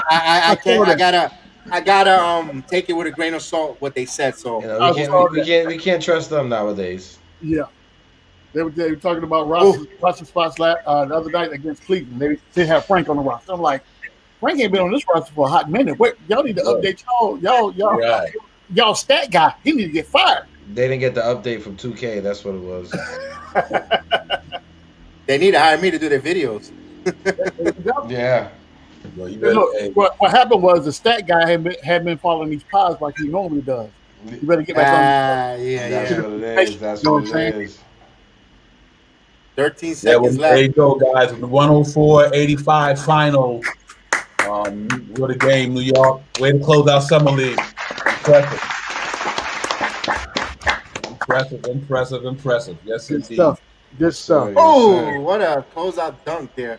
104-85. The Knicks win that Summer League game. What a wonderful Summer League season. And yes, Sheldon looked like a little Jay Crowder out there. He looked like a mini Jay Crowder. I thought about that the past couple. Yeah. Keep him away from Alfred Payton. Yeah. He's gonna get tossed in the stands. Yeah. So now that this game is wrapped, I'm not sure there's gonna be another one. Who is your standout Summer League performance on the Knicks? I would have to say McBride, man. I'm gonna give you two. I would say performance-wise, standout would be McBride. I would say my surprise performance for Summer League would be Sims. I didn't see Sims performing the way he did, but I kind of expected it from McBride. But glad to see that he could bring it home. You know what I'm saying? Mm-hmm. Yeah, I got to go with two. I got to go Obi Toppin and McBride. Obi had a wonderful. I mean, he had the 20s except for this game. Yeah, I had to Obi and McBride. McBride for sure. Definitely. I would say Obi and Sims, because Obi took that step he's just looking like he's gonna take that step this second year, and Jericho Sims, just because I've been following him like before like the college season started, so I was really high on him, and seeing that the Knicks got him at the end of the draft, that right there was a steal, and seeing what he was able to do in Summer League. I know it's Summer League, we're not gonna get too super hyped, but shows a lot of promise. Hey, Tim Smith. Yeah. Tim Smith said he said Tim Smith ESPN got to pick up 16 to 66. That's definitely BSPN right there. Yeah. Vegas has us at 40.5 wins. We need Stephen A. Smith to say that's blasphemous. Yes, it is. It is. It is blasphemy. That is very blasphemy. Hey Tim, you sure that's not last year's prediction? Because Kevin and I, we did that last week when we were looking up free agency, and we found a tweet that was from last year, and it reported Alfred Payton signing with the Knicks. You remember during free agency? Oh my God! Yeah. Yeah. Oh my God. Yeah, oh my God. So he was covering the free. Good one, Tim. Tim said I'm kidding. I'm like, yo, hold up. Yeah, I mean, we Hey Tim, it ain't April Fool's boy, but you had me though. Yeah, you had me for a second. Especially after that 125 ranking and RJ got left out. Yeah. They I don't know what they think about, man. I don't see 40 win. I think we won 41 games last season, and the roster looks better this season. I give us at least 50 wins this season. Yeah, I had 52. Yeah. I said 48, so I'll put it anywhere from 45 to 50. Being that, like Sarge said, we won 41 games last year. We got a little bit better, and it's extra 10 games. So I can see it anywhere from 45 to 50 games. Yeah, I agree. 100%. Elton said, we are a solid 6 seed. We struggled for a while out of the gate. You know what, Elton, real quick, you know what I think might be different to me only on that point what you're saying? I think because people got to get ready to just walk up and you're breaking up, Divine. Sorry, Divine. Yeah, you're breaking up. Oh yeah. Hear me now? It's the rainstorm. The rainstorm out in North Carolina. I can tell when it's raining. They killed me. Yeah, I was just piggybacking off of Elton. I think that the only two positions that we got to get acclimated to is the point guard and Fournier. But I do think Fournier could play a similar role to what. I'm guessing he said Bullet. Yeah, I heard the B. Yeah. In disguise. You good, Divine? Yeah, I'm good. I'm guessing you were saying Fournier would play a significant role, the way that Bullock played last year, but a little bit more consistently is what we're hoping for. Yeah. I don't think that them trying to get acclimated won't be that hard for me. I don't think. I think they got to be familiar with each other. And see, Kimber and Fournier play together too. So they familiar with each other. So I think by the time training camp come around, man, and I think this year them cats is probably working out anyway. You know what I mean? It's like them cats probably getting it in already. Man, that's how the Knicks get down anyway. So I would say coming out. Yeah. Wide salute. I agree, man. He got a quick trigger, bro, for real.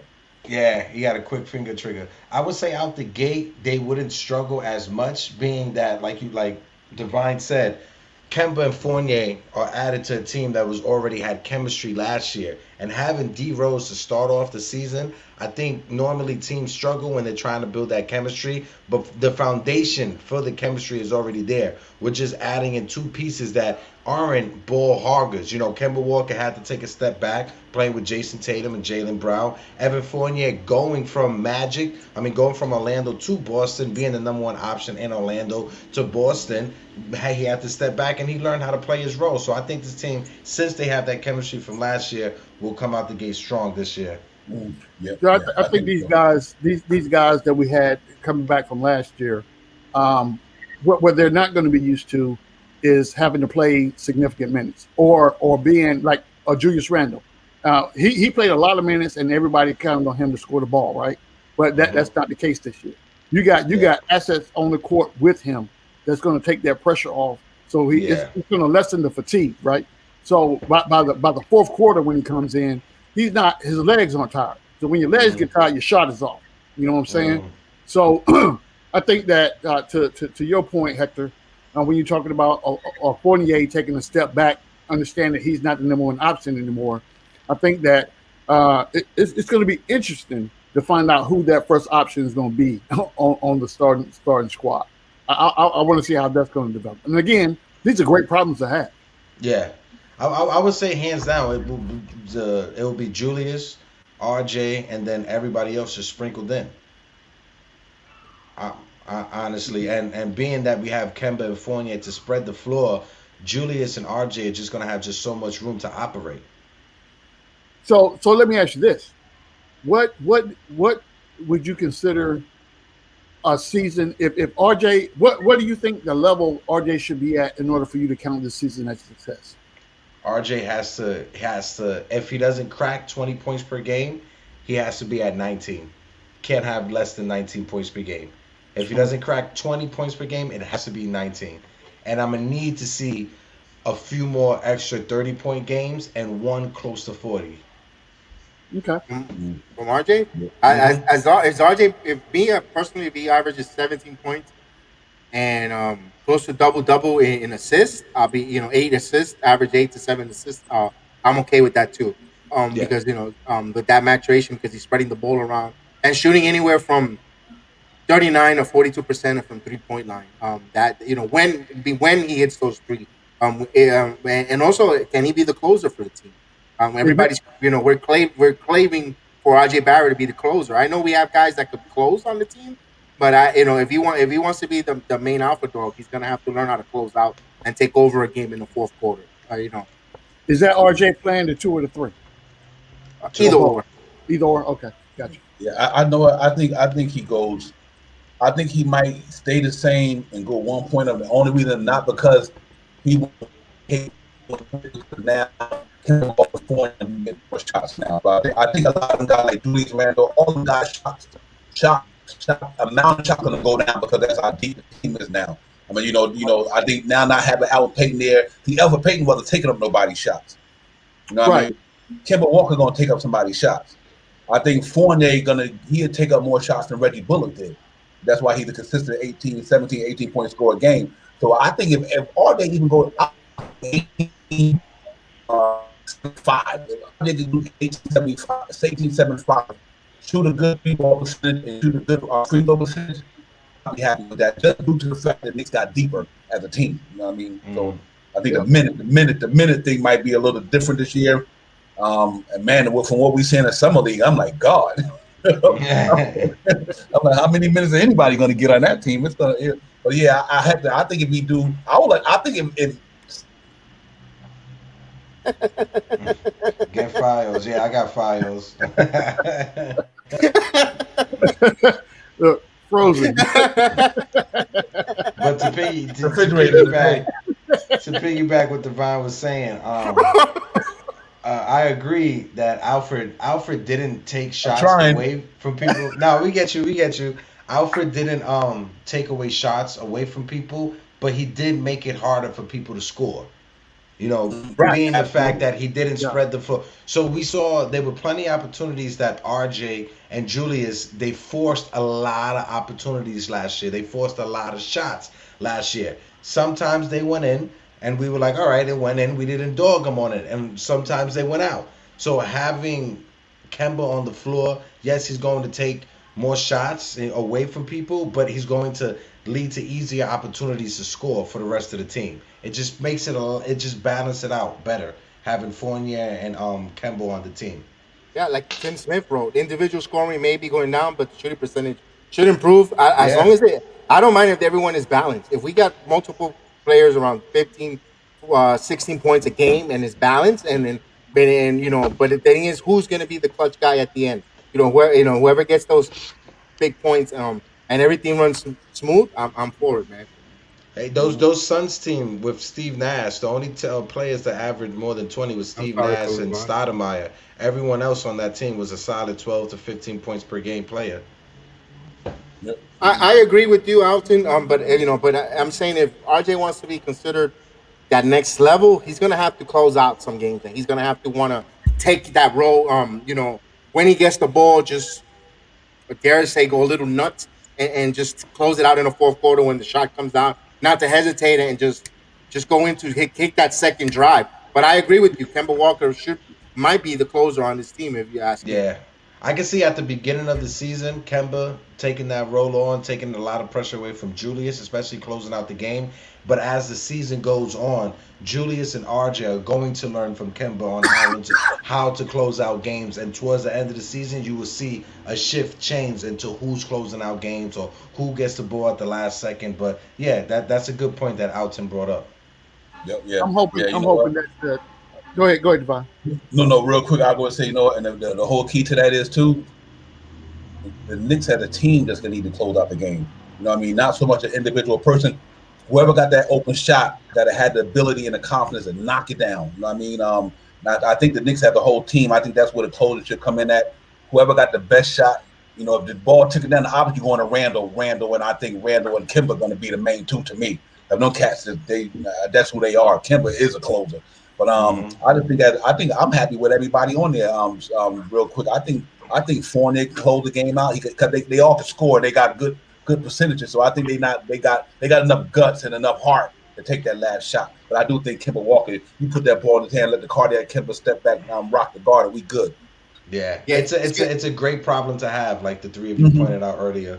Right. It's going to be interesting when Kemba Walker or Derrick Rose, whoever's at the point guard closing the game out, who are they going to trust to hit that open three? Because Fournier could hit that knocked off. When the game on the line, one of the point guards penetrate, and it'll be interesting who they're going to kick it out to because you could get it from Fournier. He can hit that ball. He doesn't hesitate to shoot.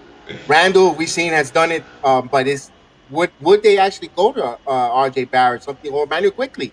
If he's on the floor, something different. But it'll be interesting on who the point guard. You got to watch that in early training camp, who these point guards have a rapport with, and who they trust in the wings shooters. Yep. So just to kind of piggyback off what Devon just said, and that's what I was going to say before. Two things. One. It's going to be interesting to see how much Tibbs plays into how many minutes these guys are playing. I think that's going to play into who's in the game when the game needs to be closed out, right? And then at the same time, as these guys find chemistry with each other, is it going to be the in the last closing minutes of the game? Is the starting five going to be out there? Do you have the second unit out there, or do you have a combination of both?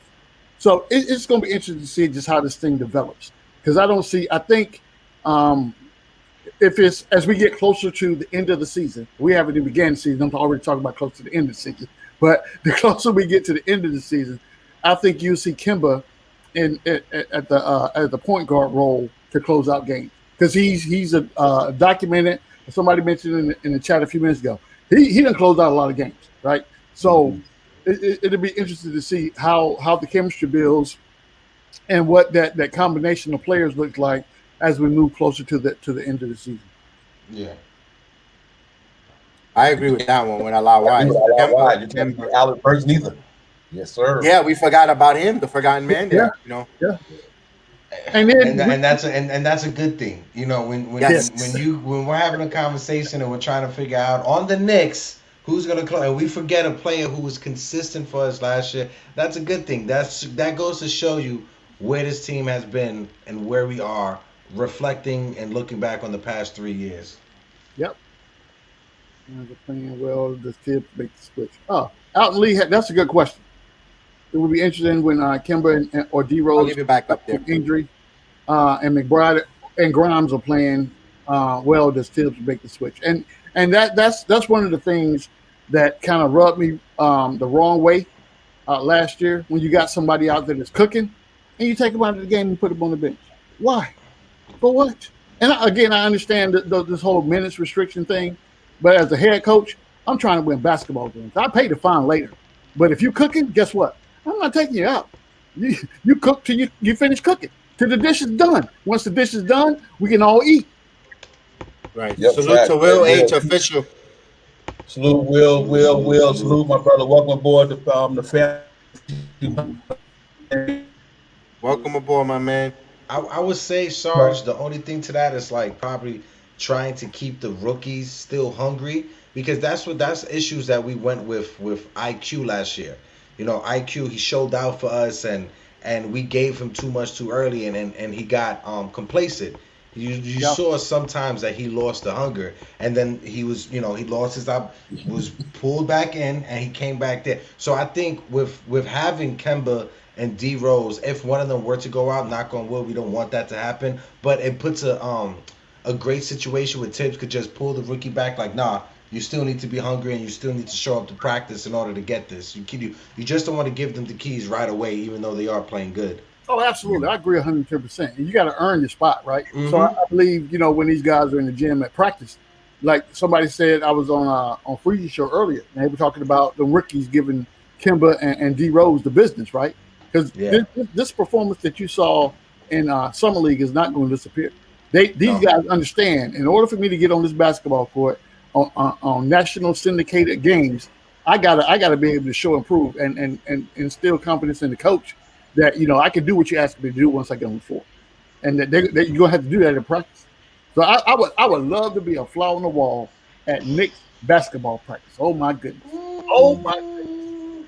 I could only imagine. You and me both. You and me both. I would love to see Mitch going up against Sims. Oh my God! Kemba and McBride. Oh my goodness! Come on now! Come on now! I'm gonna have to call Scott Perry and tell him to get Project Nerd some Terrytown passes though. Like, yo, you gotta get my man up in there and let him get some video footage. Listen, I could fake a press pass, guaranteed. Okay, like I said, 50-50. Two things can happen. One, I'm gonna get in, or two, I'm gonna get maced, get locked up, and I'll be calling one of you guys to help me out. That's it. So just keep your phones next to you guys at all times. Hey, I learned how to use Cash App. I got you. My man. Hey, George, they gave you Baba Booey got something. Baba Booey says, as long as you stay away from yeah, I'm gonna steer clear of that. Yeah. Oh man, salute to the chat. You guys are hilarious. Hey, just a quick update. Just a quick update. Bottom of the sixth, real quick. I'm sorry. Bottom of the sixth. The Yankees got the bases loaded. Nobody out. The Angels are making a pitch and change right now with Stanton coming up to bat. I mean, right here it says BX. Remember when Woody was coaching? They used to show practice in preseason. Yeah, I remember that. Oh man, yeah. That was some of the best content ever. Woodson's practices. Jeez. That'd be something good to see for sure. He used to be like, JR, you'll never get a shot off on me, you bum.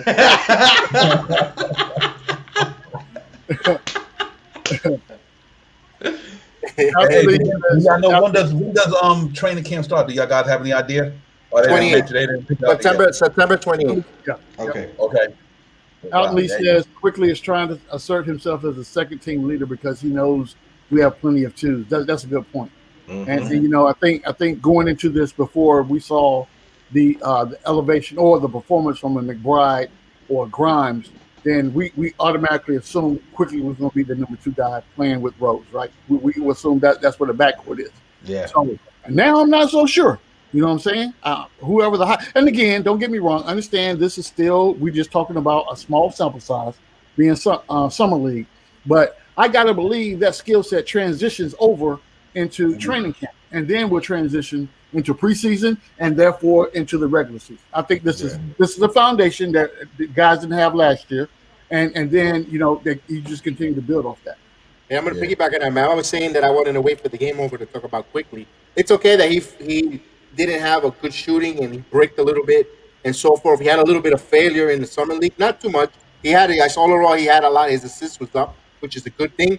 But I like it because Emmanuel Quick is the type of person that after the Summer League is over, he's going to get back to the drawing board and get better and work on it and keep working on his craft. Mm-hmm. And I think a little bit of failure humbles him to want to continue driving and make better. Every year that kid gets better in everything, something different in it since he's been playing high school basketball. So Yeah. he's going to come into training camp like Divine was saying earlier. I think he's going to be the one that's going to be opening eyes. Training camp is going to be Emmanuel quickly, in my Yeah, he opinion. has all this summer league footage to go off of, and that's one thing that I say I tip my hat to quickly, because he made it a point last year to let it be known that he's somebody that he's a video room nut. He's always in the video room. He's always constantly going over film. He's always constantly trying to rework and get better. So he has a lot of footage, and like you said, I'll see him coming into preseason being boom, boom, boom, ready to go. And like I said, he made some real good passes. That bounce pass, remember, that led to the dunk in the third, second quarter, if I'm not mistaken. Beautiful passing. His passing was really on money. So I think that the thing that I think about from quickly, what I was glad to see during the summer league, wasn't so much from a performance standpoint as far as points scored or assists. It was the leadership and him going out there, being able to get these young guys and kind of teaching them the Tibbs way. So what you saw on the court this summer league wasn't just regular summer league basketball. You saw young rookies out here that have never played for Tom Thibodeau before, but they're playing Thibodeau style basketball, and that's a result of I call it the Quickly and Obi effect. Those two guys got those guys ready to play Tibbs style basketball, and that was great to see. Yeah, absolutely. I think when after that first game, when Tibbs pulled Quickly and Obi to the side, like, listen, you the guys are the veterans out here. You know what I mean? You guys are the ones you guys been playing in the NBA already. You got to be the leaders on this team, and they brought it to fruition, and they took the way he said, and then what they did, they had to do. That was pressure, but I think once we get to training camp, great as McBride and them shooting, and we hope they won't shoot that good against them other guys. You know, if I'm not breaking up again, I'm sorry, but you good? No, you good. You're okay. You're okay. Yeah. I think it might be a little different going up against. As soon as you say that, you jinxed him. Yeah, he had to jinx himself. I got my point across, so Yeah, you got it. Yeah, I'm gonna have to eventually get the I got the Wi-Fi, so I need to get the in the wall, the landline type thing. The hard line, hard wire. Yeah, I'm gonna do that going into next season for sure. Yeah. Elton Lee, we need a ball handling specialist to work on the well and Sims. Yeah. Let me highlight that, guys. Hold on a second. Yeah. Yeah, 100% agree. I think the Knicks have the coaching staff to, with that will get ironed out. And, I'm looking forward for Mitchell Robinson to have a big breakout year this year. Yes. I think this is the season. Is either put up or shut up, or we got to move on. If Mitch doesn't have that breakout season, I'm sorry. As much as I love him and as much as potential that I know he has, I'm not going to give you the bag if you don't prove it this year. Yeah, facts. I agree. Today, man, I seen a video of Mitch today. I think the guy on Sports Vibes had it. He was in the airport with Mitch. Yeah, Sports Vibe TV. Shout out to Sports Vibe. Yeah, him and JD. I was watching the clip of theirs today. He actually was in the airport. Mitch took a picture. Mitch let him show that he don't got no brace on. Yeah, I saw that same video. Mitch took the boot off. He doesn't have the boot on his foot. He's been having that up for a while, I think. No, yeah, but there were rumors, like people on Twitter kept saying that, he has it on or he doesn't have it on or whatever. So the Knicks will finish third seed. We got Will H says they got the Knicks finish third seed, 49-50 wins. Team chemistry will be over the top. Man, from your lips to God's ears. And besides, it's on the marking. What is it? 9:00 on the 16th. During the regular season, I will put this back up, and I'm gonna give you 1,000% the credit because you said it, bro. And you know what? Let it speak into existence. Bro. Playing me out tonight. My boys go fund me page. You a mess, bro. Oh man, we're gonna start that right now. Yeah.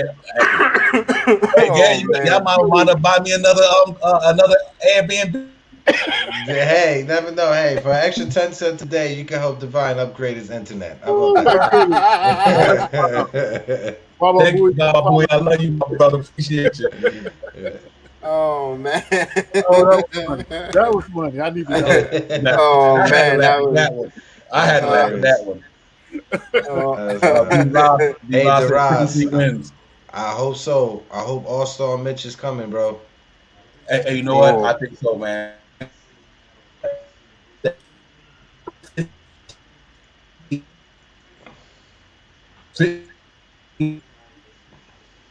Man, James Dolan, he really is messing up your internet service. Yeah.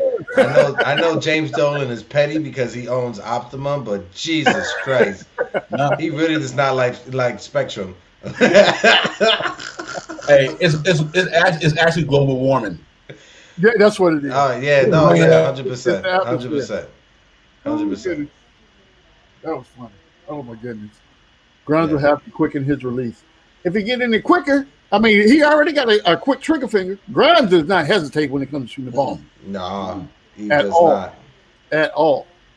So I mean, not. I don't know how much quicker you need for him to be. I think that what's gonna be the pick and roll, I think should be paramount this year. We got to do more of that, and that's going to free these guys up to get those shots off.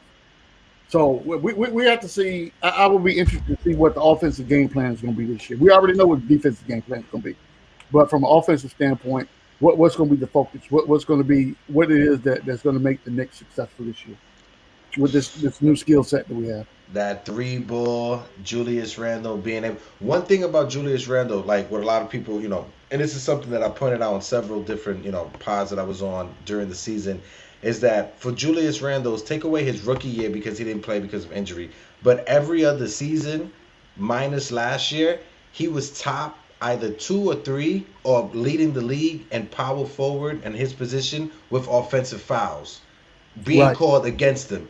This year, he was 10th in his position on offensive calls being called against him. So he was able to knock down the 3.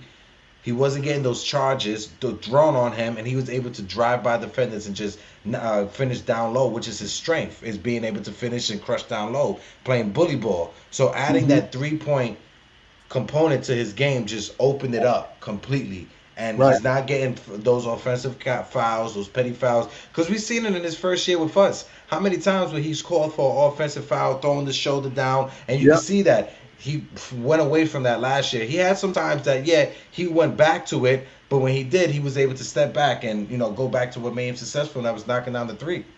Yep. So you to be civilized, man. Welcome aboard. Glad to see you in the chat.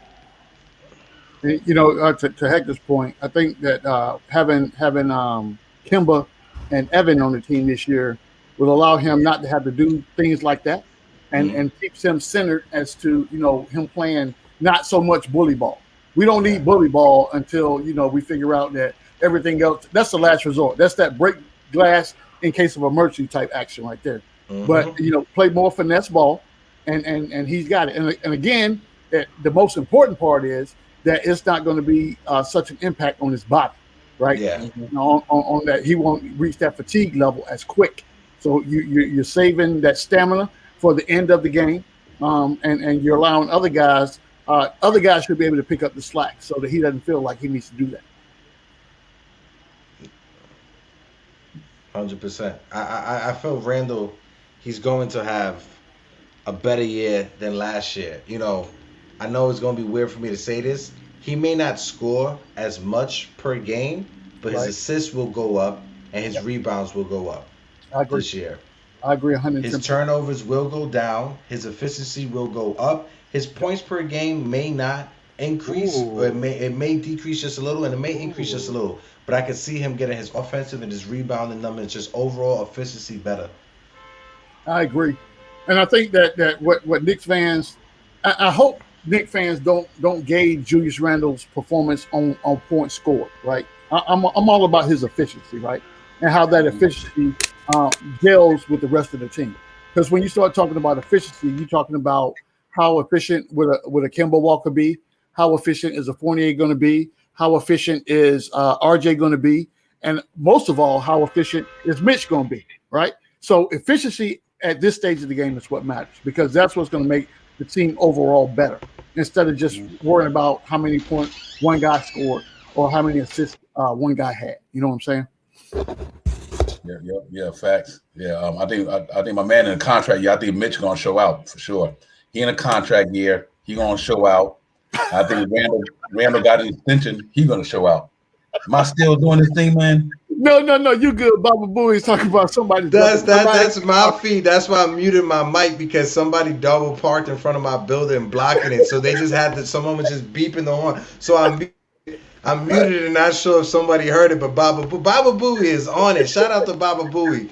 Yeah, my block is known for double parking. That's New York City, living in the Bronx. You only get this on Knicks Real Talk and the BS. Seriously, love, bro. You get experience New York living without actually having to live in New York. Seriously. Last week we had Mr. Frosty going off in front of my building for like a good few minutes. we had a fireworks show. Yeah, we had fireworks a couple weeks ago as well. So. Out of control, boy. Salute to the chat, though. Salute everybody in the chat, man. Only on Knicks Real Talk do you get this kind of engagement. Only on Knicks Real Talk. On Knicks Real Talk, BX Sports, Jedi, Project Nerd HQ, Uncle G, man, we here, and we got the sounds and settings of the Bronx in the background as well. AKA the city that never sleeps. Yep. There you go. Yeah, man, but it's looking good for the Knicks, man. I'm excited about this year, man. Like I said, everybody got better. We got better too. So I feel like it's the same thing. Everybody got better. We got better too. So I'm looking forward to it.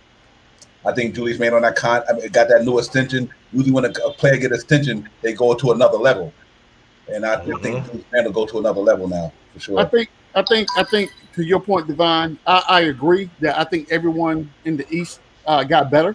But I think where the Knicks are a step above everyone else is we still have continuity from the team we had last year. And I think that's what's going to catapult us over the top. Because these guys that pick these new players up, whether it's a free agent or somebody they drafted, they still have to learn how to play together. Yeah. We pretty much essentially got the same team that we had last year, just adding a couple more pieces. So if we still have that continuity going on, I think we come out of the gate strong, and then everybody else is going to be chasing the Knicks, which is going to be good to feel like. You know what I'm saying? Especially our defense. We got one of the best defense in the game. You know what I mean? Not in the East, in the game. Yeah.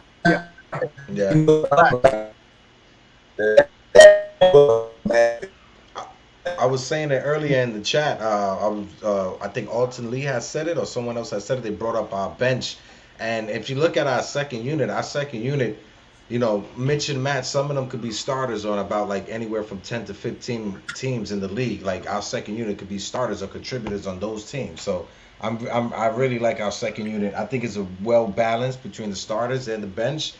I think we have an overall just a complete team, way more complete than we were last year. I'm looking for that. I can't find it. Yeah, that's why I got the 52 win thing. I just think that I think we better than a lot of people think we are. I just really do. I just think that 1-3 upgrade is gonna be huge for the Knicks. Huge. Yeah. Man, Will, I hope you're right, man. I hope Randall does drop 26, averages 26 points a game. Ooh, man, baby. If we score in the upper 100s, 102, 104, 105 with that defense, ooh. 26 points, 6 assists, and 9 rebounds a game. I think he's gonna do double. Prod. I think Hector. I think he's gonna do. I think he's gonna do 20 something and 10. Yeah. We got more big 15 for us. It's true. This time around, like Divine said earlier, we do have a big 15 with all these kids. If they all pop like this and the way they play, you really could see a big 15. Yeah. And here's the thing: we haven't even talked about Valdoza. Like he's not even there. You know what I'm saying? Who? Right. Hold on. I'm gonna say that. I'm gonna say this way. King, tú estás hablando? King. That is a fact. That's a fact. I mean, again, these are great problems for the Knicks to have. You know what I'm saying? Because in the past, we were a lottery team, hoping that whatever we picked, we had at the lottery would pan out. We way past that now. Way past that. Mm-hmm. Yes, sir. It's excitement in the air, man. It should be, though. Yeah. Oh, yeah. Yeah, like Bob Boy said, we even forgot about Bacon. Yeah, we ain't even talked about bacon at Oh all. my God, man! No, not one mention of turkey bacon, not once. Right. I don't know. I don't know if he's gonna make it out of training camp. You know what's interesting about him? He played with Fournier and he played with Kemba Walker. Mm-hmm. Yeah. You know what I mean? So I think what the Knicks are doing, they're keeping people who played together. They're trying to keep that continuity there. And Bacon was 10 points a game for Orlando last year. He could knock that 3-ball down. Got a nice size, man. It's gonna be pretty tough to go on Summer League. I mean, and training camp and try to compete for a spot this year. Yeah. Hey, everybody kept making fun of the Knicks last year when we talked about that Kentucky, everybody from Kentucky. But it's like you said, having players that come from the same comfort zone. Because you have all these players that, they come from Kentucky, they haven't played together, but they have the same coaches. They worked in the same gym, so they come from the same background of development. So is it lean bacon, not thin, crispy, or burnt? Boy, Baba Booey is on one tonight. I'm telling you, he is on one tonight. But I agree. Heck, I agree. Even though they may not have played on the floor together, you come from the same system. You come from the same coaching philosophy. So you automatically you gel better because you understand what's being asked of you. Mm-hmm. Yeah. Oh, yeah. Turkey bacon. Hey, it's maybe why I'm a little, some gassy time to time. Yeah. That's maybe why. You just solved my bowel issues, Baba Booey. Thank you so much. Well, I need to stop eating turkey bacon. Hold up, man. That's all I eat. Hold up, don't hate now. That's all I eat. No, that's the same here. Same here. That's all turkey bacon all day. Oh, my day with me. Yeah, man. Salute to the chat, man. Baba Booey. Yeah, Baba Booey. Again. Oh my goodness. Oh man. Welcome to the Real Talk Stutter Show tonight. Yeah, that's what it is. Broom smoothie. Oh my God, bro. Oh my goodness. And if you guys can please support the GoFundMe for the upgrade of the internet service of my guy Divine. Let's get Divine, please. Let's get it upgrade. Flesh eaters. Oh God. Prune smoothies. It's sponsored by Fruit Smoothies. Oh man, I haven't had a laugh like this in a long time. This is great. That's what you get on this program, man. Broad Sports Network and Knicks Real Talk, man. Hey, just a quick update real quick. It's the bottom of the 7th. The Yankees are up 2-1 against the Angels. We got runner on first, nobody out. Kyle Higashioka up to bat, 2-2's the count. And it's looking good right now. Good stuff. Oh wait, look, I'm in a good mood. The way that I could, any day that the Knicks win, the Giants win, and the Yankees win is a great day for me. It's a great day. Well, you just brought up the Giants. Who wants to go first on a G-Man? So I haven't watched any preseason games. I was tracking the game. Was it last night or the night before last? Or last night they played the Jets, and in order for me, and I don't believe it's going to taste like bile coming out of my mouth when I say this, but the Jets beat the Giants, right? That happened on TV. Granted, it's preseason, but I would like to see, just like we talking about Summer League, I believe that what you do in preseason transitions going into training camp and then into the regular season, right? And again, you're not playing your starters. These guys are rested or whatever the case may be. But these fellas that are playing for roster spots, then they need to be able to get up and do what they're supposed to do. And I don't think last night they were able to do that. Yeah. One thing I can say is that when I'm in, shout out to my guy L Lawrence. He's a Jet fan, so I'm gonna say this for him. Zach Wilson saying that how comfortable he was, that it didn't seem like the game was too fast, because that's one thing when you come from the college to the pros to the NFL, the game speed. How quick can you adjust to it? Can you adjust to the game speed? And to hear Zach Wilson, his confidence, I'm pretty excited for the Jets. I was very down on him. I really wasn't a big fan of him. I'm only speaking on this because of my guy L and what we do and our thing that we have. So, as a Giant fan, it pains me to say this. The Jets, they did beat us, and I'm happy Zach Wilson doesn't look like a total herd. Yeah, I'm with you. Salute the Knicks 108 GM.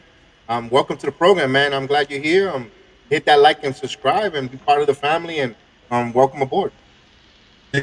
Appreciate you coming to be a part, man. Yeah, we saw correct. I know we about to get a binding, but we still got these Knicks family here want to talk some Knicks, so we might got to put something on. Oh no, definitely. I just wanted to touch that real quick since Sarge brought it up. But I agree with you, Alton. The NBA is watching what we did with Luka. We brought him from across the pond, from a little across the pond, and if we do him wrong, other international players would see that. I think we brought him in not foreseeing Grimes and McBride, and absolutely, we brought him in not foreseeing what Grimes and McBride was going to do. Just like last year, we drafted Obi Toppin, not expecting Julius to have such a leap in what he did in a progress in his game.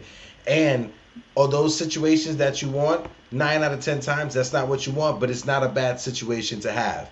It's always, what are you doing, and the next person up. So if Luka came over here, but he's being outshined by Grimes and McBride, that's on him. Let me ask you this: do you think it's a little luck or good scouting, or combination of both? It's a 50-50 because it's it's luck and it's talent at the end of the game, at the end of the day. Later, Ali Waz, salute my guy. It's a little bit of both. You need that extra bounce so the ball could go in, and at the same time you do need the talent to get it done. So I can say it's 50-50. At least got Archie Manning going to the Giants 2026. hey, knowing how the Giants family are in love with the Manning family, I can see that. I can see that going on. Hey, I think we don't count out Luca Valdola yet, though, guys. I mean, I think they better not count that dude out, bro. To your point, Divine, I think so. He's hurt right now. He's had a chance to sit back and watch these I call them youngins. He watched these youngins go off in Summer League, right? So now he knows through his rehab, he's got to show and prove once he comes back. He is legitimately playing for a roster spot right now. Now, I'm telling you, I think the days of people coming here, whether you're a free agent or however you got to the Knicks, right? Once you are signed, in your mind, you're not going to get cut because they wasted time and energy going to get you, right? That's over, based on what we saw in Summer League with these young guys, right? Everyone is legitimately going to have to. The only two people I would say that don't really have to worry about their playing time will be a Julius Randle and an RJ Barrett. Everyone else, Kemba, the rookie's not going to start over anybody on the start five. I'm talking about the second unit right now. So I pretty much had the second unit solidified as the same as being last year.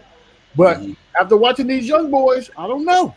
There could be some shuffling of some roster spots and playing time going on in there. So we're just going to have to see. We're going to have to wait and see. But I guarantee you this, when you're in practice, it won't be no slouching in practice because you were legitimately playing for your roster spot while you were in practice. So, again, I would love to be a fly on the wall to see what's going on in practice. Yeah, absolutely. It's going to be interesting, man. A lot of competition out there, and that's good, though. Yeah, really that's a good problem to have. A great problem to have that we haven't had in a long, long time. I would say besides like Julius, RJ, and Derrick Rose, and Mitchell Robinson as well, and Fournier because we signed them, everybody else's position or everyone else's role is not guaranteed. Nobody is given. You're not going to be given. Yeah, we signed Burks and Noel, but those are deals that if we have to flip you, we can flip you. It's not like when we had Fizdale and we signed Morris to big money, the offense is running through you. We signed Bobby Portis to big money, you're going to play a big role. We signed someone else to big money, you're going to play. No, now it's not like we have who we have, and then everyone else, you're going to have to fight for it. It's going to be a dog-eat-dog's world, and just like Deraz says, practice. It's going to be all, practice. Man. That's it. It's not a game. Not the game that I go out there and die for and play every game like it's my last. Not the game. We're talking about practice, man. I mean, how silly is that, man? We're talking about practice. I know I'm supposed to be there. I know I'm supposed to lead by example. That's the best soundbite ever, man. Ever. That's timeless right there. That would never die. Oh, Nah, definitely not not. at all. But you know it's gonna be tough. It's gonna be tough in practice too, because you know why? Kemp, them young guys like McBride, them are gonna even make Kemp and them even better because the pressure they put on Yeah. the, on Yes. and they even gonna make them dudes better because Yeah. McBride gonna make a lot of them cats have to earn them points when he in practice. Because you know that's one thing you can always count on. I hate to bring the name up, but that's one thing you could count on with Frank for the Knicks. When he went up against point guard in practice, they had a problem.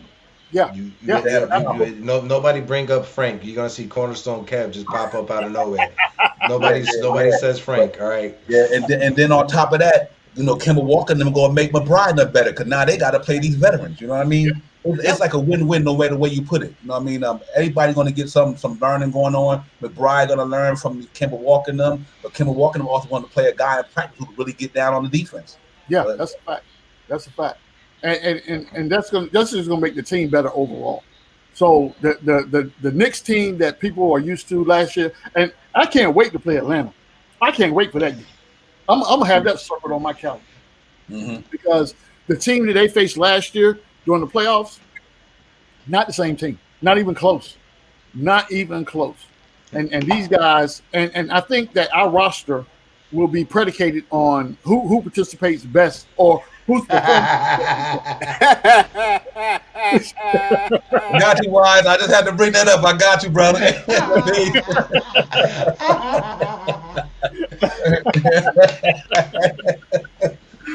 Oh my goodness, y'all on fire tonight, boy. Yeah, they are. Oh, hey, great minds think alike, brother. But hey, that's why we got the wise ones up in there. That's why we got them up in there, man. They already know. No doubt. Oh man, it's going to be a fun season, you know, because it was like last year we didn't know what to expect, you know, and it's like now we got all these shiny toys. Now it's just like we just want to see what it is like on the canvas, you know, like we got all this paint. Now we're gonna put it to work. But I'm excited, man. This is going into the season. I haven't been this excited, and I don't know how long. Yeah, facts. Yeah, it's gonna be nice, bro. Like I said, I can't wait, man. I'm gonna be patient with it, but I can't wait though. Sure, I wish the season would start tomorrow. Hey, my wake up tomorrow.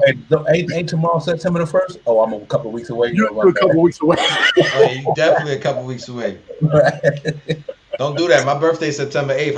I'm getting like hot flashes that I'm getting a year older.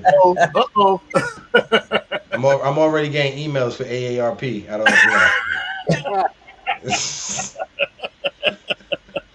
Hey, you right, Pud. Nice 2 more months. Yes, sir. Yeah, that's gonna go by like that. They're gonna fly by too, because in those 2 months we still got otherwise said G-Man for life. My wife said I can hang out with y'all a little while longer. Okay. Hey, that's what I'm talking about. Yeah. Tell the earth we appreciate it. Peace. Tell the earth I appreciate that. Sure. We appreciate it, God. Peace. Yeah, man, it's a beautiful thing, man. It really is, man. It's a good feeling to be able to have this type of energy compared to the last 3 or 4 years prior to this season.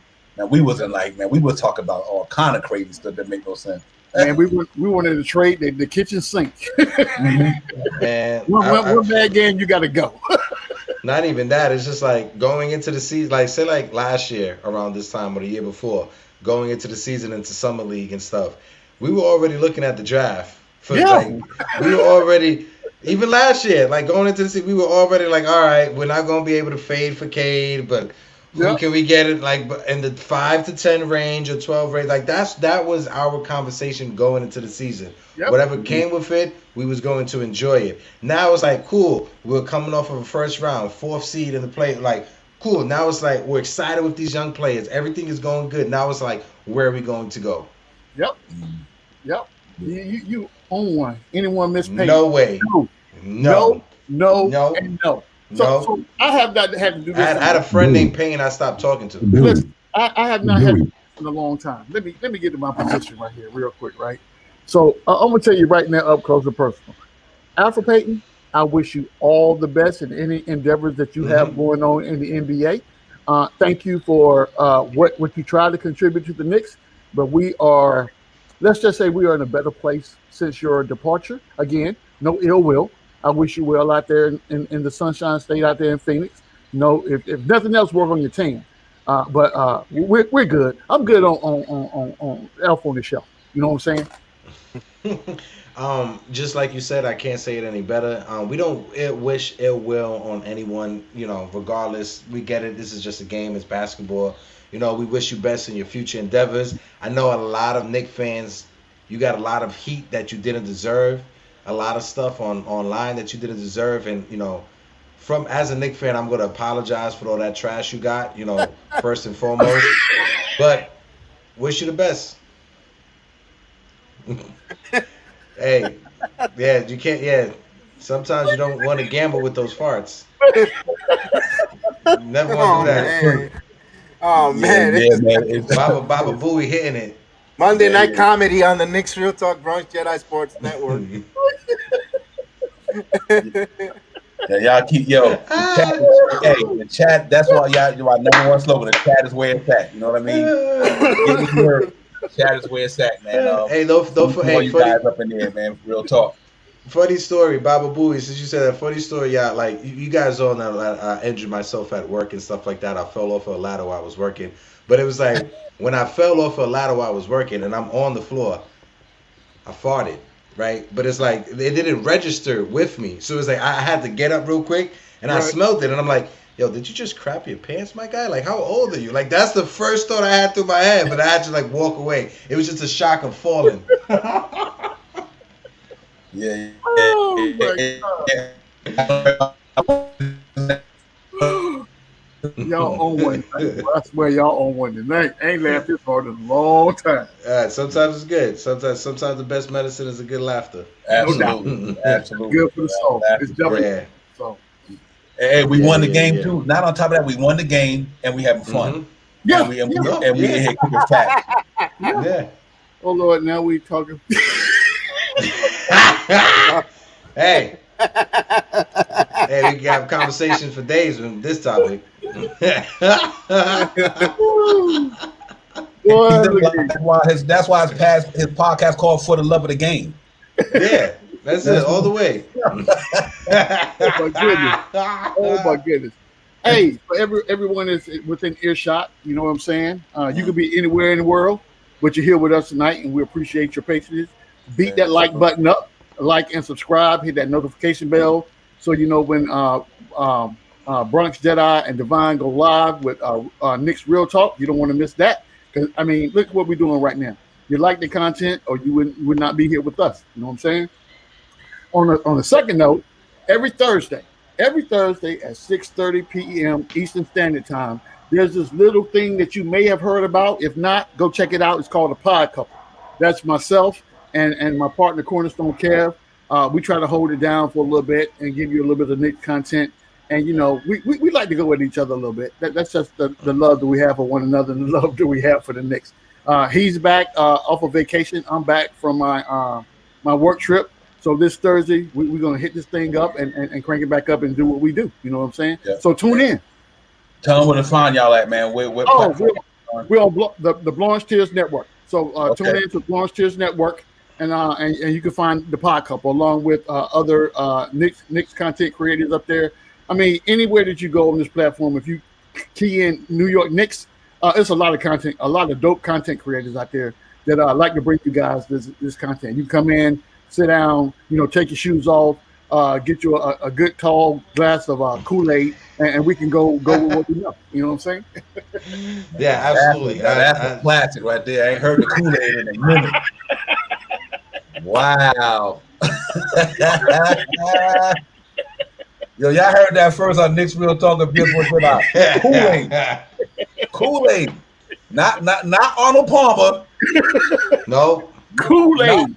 Not Crystal Light like I drink. Kool-Aid. No, Kool-Aid. And what flavor? I'm gonna tell you what flavor. Do you grape? Nope. Purple. Oh, red. Red. Nah, this is you don't associate Kool-Aid with the fruit. It's the color. It's by That's color. Right. It's That's either right. red, it's either purple, That's or it's right. either orange. That's you know, right. even though we all know that orange is just a fake version of Gatorade that they have, we just call it orange. That's right. that's what it do, man. It's a beautiful thing to be able to do this stuff, man, with everybody in the chat, with everybody on the panel. I mean, this is what this is about right here, man. Being able to have fun and have good time while we talk about Knicks basketball or any other sport. But right now, the Knicks got it popping. I'm excited about the season. I know the chat is excited about the season. I'm looking forward to the season, man. I think the Knicks going to shock a lot of people. I'm telling y'all, I'm going out on a limb, and I'm definitely putting up 52, 53 wins. I do think that defense going to carry us with that offense explosion. And with what I've seen with these young guys, and these young guys still might not even got a chance to play. Let's just hypothetically say the Knicks is that good where them guys don't get the minutes we think they're going to get. That's how deep this team is deep, man. I mean, like I said, count Valdoza. If you take Grimes, McBride, Valdoza, Sims, and Bacon at the other five, Knicks so deep they might not get no run. Right, you're right. And normally in years that passed us, those guys that were at the end of the bench were just that end of the bench guys, just to fill up roster spots. Now these are actual contributors that you just brought up the conversation that they might not even get minutes. Right. And can contribute on anybody else's team coming off the bench. Yeah. That's what makes it scary, man. I do think with the way this offense might transform this year, I think the Fournier not be able to put that ball on the floor and go through that hole. Having Mitch back, I think that's going to be huge, man. I think we won 41 games, and Mitch out of 72 games only played half of that. Yeah, it was 31, weeks, right? 31 games. So I think with Mitch playing could probably got us 5 or 6 more wins easily. Yeah. Oh yeah. Easily. Oh yeah. Yeah. Because we suffered severely in that Atlanta series on the offensive glass, and that is Mitch's strength. You know, even like towards the games that Mitch didn't play, those are the games we suffered. Like in that specific category, the offensive boards, offensive rebounds, that's what we suffered with. Yep. Absolutely. Yeah. I think we're gonna be good. And like I said, the Alpha Payton thing, but it's a huge upgrade at the position. And I think we can't lose sight of that you really bringing in a cat who can really get buckets. Like I said, when we swing the ball to Alpha Payton at that 3-point line, 9 out of 10 wasn't going in. And I say that respectively. Right. You know, but you swing it this year, Kemba Walker can knock that thing down, put it on the floor, go into that lane, and if you go in that lane and that thing collapse, and you got RJ, Randall, Fournier on these corners, man, it's gonna be crazy, bro. You got Mitch with the lob or whatever the case may be. So I agree, Elton Lee. Bacon is a high IQ player, man. He's another guy. I seen him play against the Knicks last year when they played Orlando. He was giving the Knicks the business a little bit. You know what I mean? So he's not a bad problem to have. They're a deep team, so I'm happy about that because I just think that we're gonna make some noise this year. I think that bad taste in our mouth from the playoffs is still lingering. You know what I mean? I think the Knicks think about how they went out at the end of the season last year. They didn't like that. The organization didn't like it. The players didn't like it. The coach didn't like it. Now we don't want to go out like this. You know what I mean? So I just think they're gonna have a different mindset and a different mentality going into this year. You know what I mean? I really believe they got that bad taste in their mouth and they got to get something to wash that out. So I think they're gonna be shocking a lot of people this year. I'm glad they got the playoff experience and experience what a first round exit of the playoffs feels like. So that gives you that extra motivation to say, okay, I've been here. I know what it looks like. I know what it smells like. I know what it tastes like.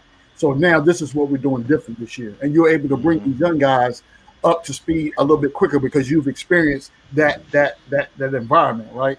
So you can talk to them from a position of strength, saying that this is what we experienced last year. This is what we need to do different this year, working up to the playoffs. We don't start working on it in the playoffs.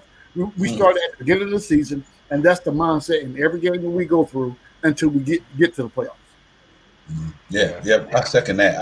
Obi said it well. Obi said, like, listen, we expecting to go deeper than we went this year. I mean, when you hear that coming from a second-year young man, hey, D-Rod's good looking on that. That's right, better go get that 75 minutes and make it happen, man.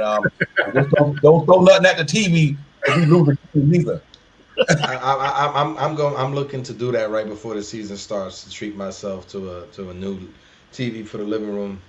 Mm-hmm. Yeah. Just don't break nothing. As long as it's not Taco Tuesday, it won't smell too bad. Hey, gotta love a Taco Tuesday. Absolutely. Yeah. Yeah, man. What a season that we gonna have, man. I'm so excited to be amongst you guys and be talking this and having this energy. And it just let you know the feeling that not only imagine all the other Knicks fans out there who feel like this here. Oh man. It's gonna be crazy. Yeah. That Garden, I'm telling you, as soon as Kemba Walker hits somebody with a step back and they fall, he pop a tray. It's gonna be that Garden. You might have to call the New York Fire Department. That thing gonna be crazy up in there, bro. Normally, Divine, I will get super annoyed. You know, when you speak with those casual normie fans that, you know, they're just fans just because it's cool. You know, normally I would get annoyed by having conversations with them, but no, like, you know what? Like they have the same energy, and I'm glad that the normies are happy that they could be Knicks fans, because when you all boil it down, a lot of people, if you're a Knicks fan, you're getting teased at work for being a Knicks fan. You're getting made fun of for being a Knicks fan. You're getting all this heat for being a Knicks fan. Now it's cool to be a Knicks fan. It's like, you remember when before the Cubs won the World Series, the Cubs were the running joke of pop culture.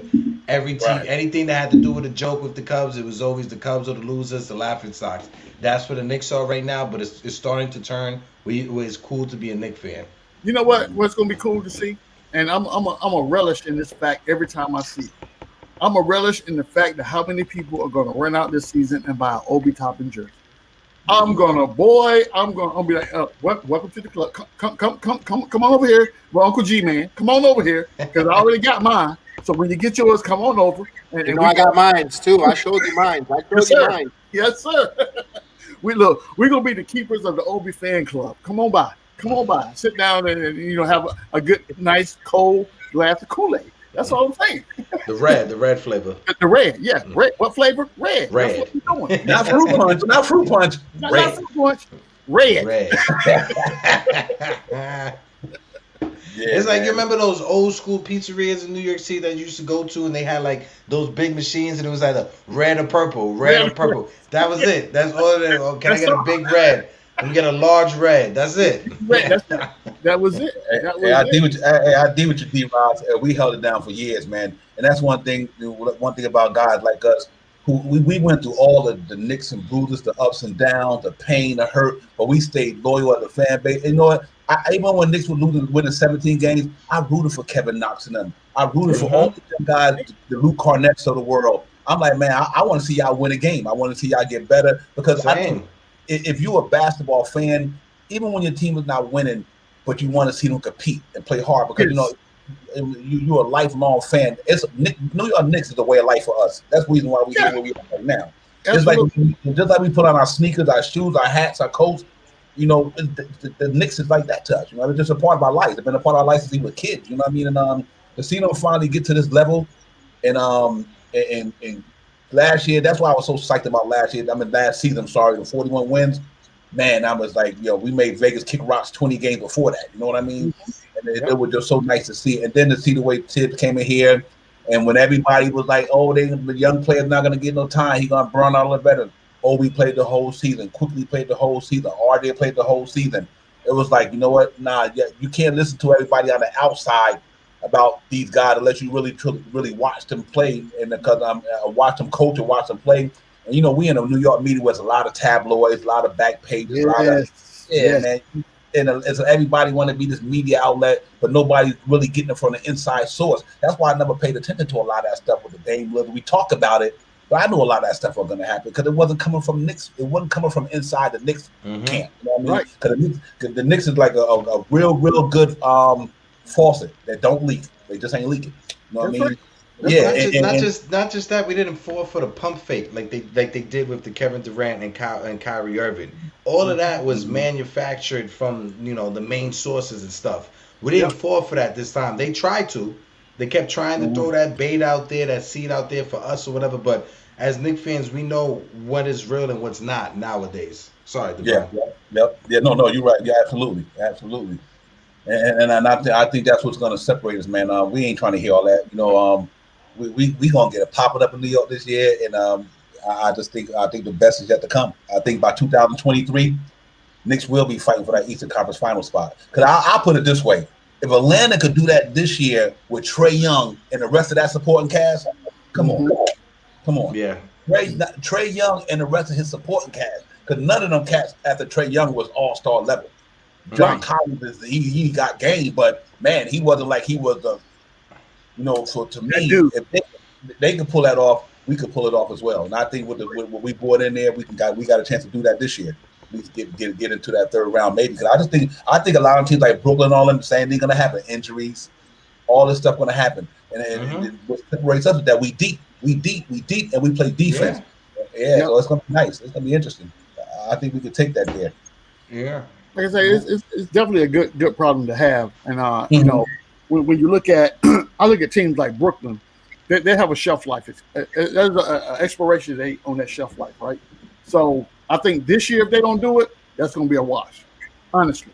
And it depends on what kind of headspace Kyrie Irving comes in with, right? Durant's going to be Durant. I don't know, kind of where Harden's mind is right now, but. Hey, listen. Y'all gonna get me in trouble. Look at my man Chris. What up, Chris? Shout out to my guy Chris from OKC. Yeah, that's good, Chris. But all these teams that you like, just like you see what the Lakers are doing right now. They're trying to manufacture a team to go out and win a chip because LeBron is getting to the end of his shelf life at this point in time, right? So they're trying to ride that wave as best as they can. But I think that to Devon's point, when you look at the way that we're building our team, we're building it foundationally from the ground up, right? And you don't have, when you talk about, you don't have a single entity that can make or break the team. We are so deep right now that we can legitimately load manage Julius Randle. Think about that for a second. Yeah, we can load manage Julius Randle and still be competitive. In my Ron Cleveland voice, let that sink in. Yeah. You know what I'm saying? So, but again, that's a great problem to have. I'm excited to have the season kick off and see what we do. Yeah, me too. Absolutely. Well, what you think? What you think the outcome going to be? I mean, I know it's too early to predict because I know it's like early. We even with the training camp, everything's staying packed right now. Do you think we get to the second round this year? Optimist. My heart says I think we could. My head says probably not, because it's. I have to see how. Ask me that question again about midseason, and I'll let you know. Midseason, I'll let you know. That makes sense. I feel the same way, Sarge. I would say first round is going to be 7-game series, no matter who we go against. Yes, and then it's a 50-50. It's a 50-50 chance we win that 7-game. Right. But it like we all can agree, it is going to be an upgrade, and it is going to be better than what we did last year. 100%. Absolutely, 100%. And I want the Hawks this time. I want them again. Look, I already got my what you think, PX? Barbecue sauce out. I think they'll go to the second round. Whoever they play first round, I think they're gonna win. I think these guys are gonna be motivated. The coaching staff, the atmosphere is not going to be too big for them, and I think they're just going to win the first round. I don't even think they're even going to go 7 games, man. I think they'll win in 6-5. I think they're just going to be a juggernaut in that first round. Now, second round opponent, depending on matchups, injuries, or so forth, who knows? But I think they'll definitely get into the second round, in my opinion. Even if they have a 45 win or better, because I'm going 45 because I haven't seen the schedule. I want to see the schedule. I want to see how many back-to-backs and so forth before I actually, and then maybe 2 games in training camp to see what's going on, and then before I really have that feel of how many games they're going to win. But as of right now, by looking from in August, that's why I stick with my guns when I feel. But I have no doubt they're gonna make it to the second round. I'm feeling that I'm confident that they will be in the second round. Yeah, I think me personally, I do think we get to the second round. I do think we got a chance. If we get to the second round, we probably go 7 against that. I'm talking about if the way our team is constructed right now, just with the players we got. I'm not even concerned about nobody. I'm not concerned about no other 31 teams in that league. With the players we got on the Knicks right now, I just think that Kemba Walker, Evan Fournier, and Mitchell Robinson, just them 3 dudes alone. If somebody missed a shot, Mitchell Robinson is an offensive rebounder. He can get that point back. His defense is phenomenal. And then that second unit, I just think Derrick Rose, Alex Burke, Emmanuel quickly, Obi, and Noel. If that's the five, that's one of the best benches in the league. Not in the East, in the league. Yeah. I mean, I think Derrick Rose and Alex Burke's going to be our main dude. Them going to be the main dudes in that second unit.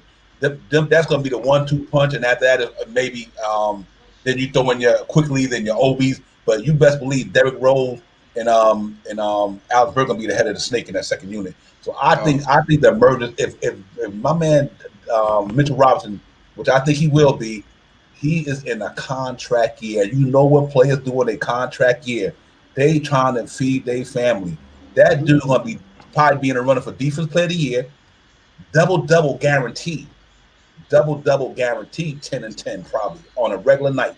So I do think the Knicks, they won 41 games. I think without Mitchell Robinson, and that's, to me, that's Jude, because he great as Noel is, Mitchell Robinson does things that Noel don't do, and I think people lose sight of that. You know what I mean?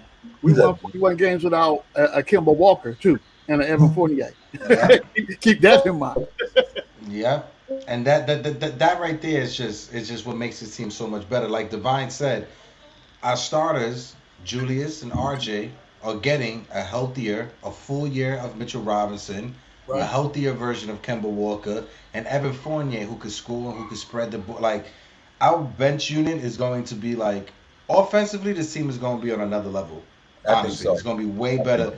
And then our bench unit is going to be like, it's like a murderer's row when you look at when you compare it to baseball. Our bench unit is just going to be offensive threat. That's our starters are going to bring that defense. They're going to score when they have to score.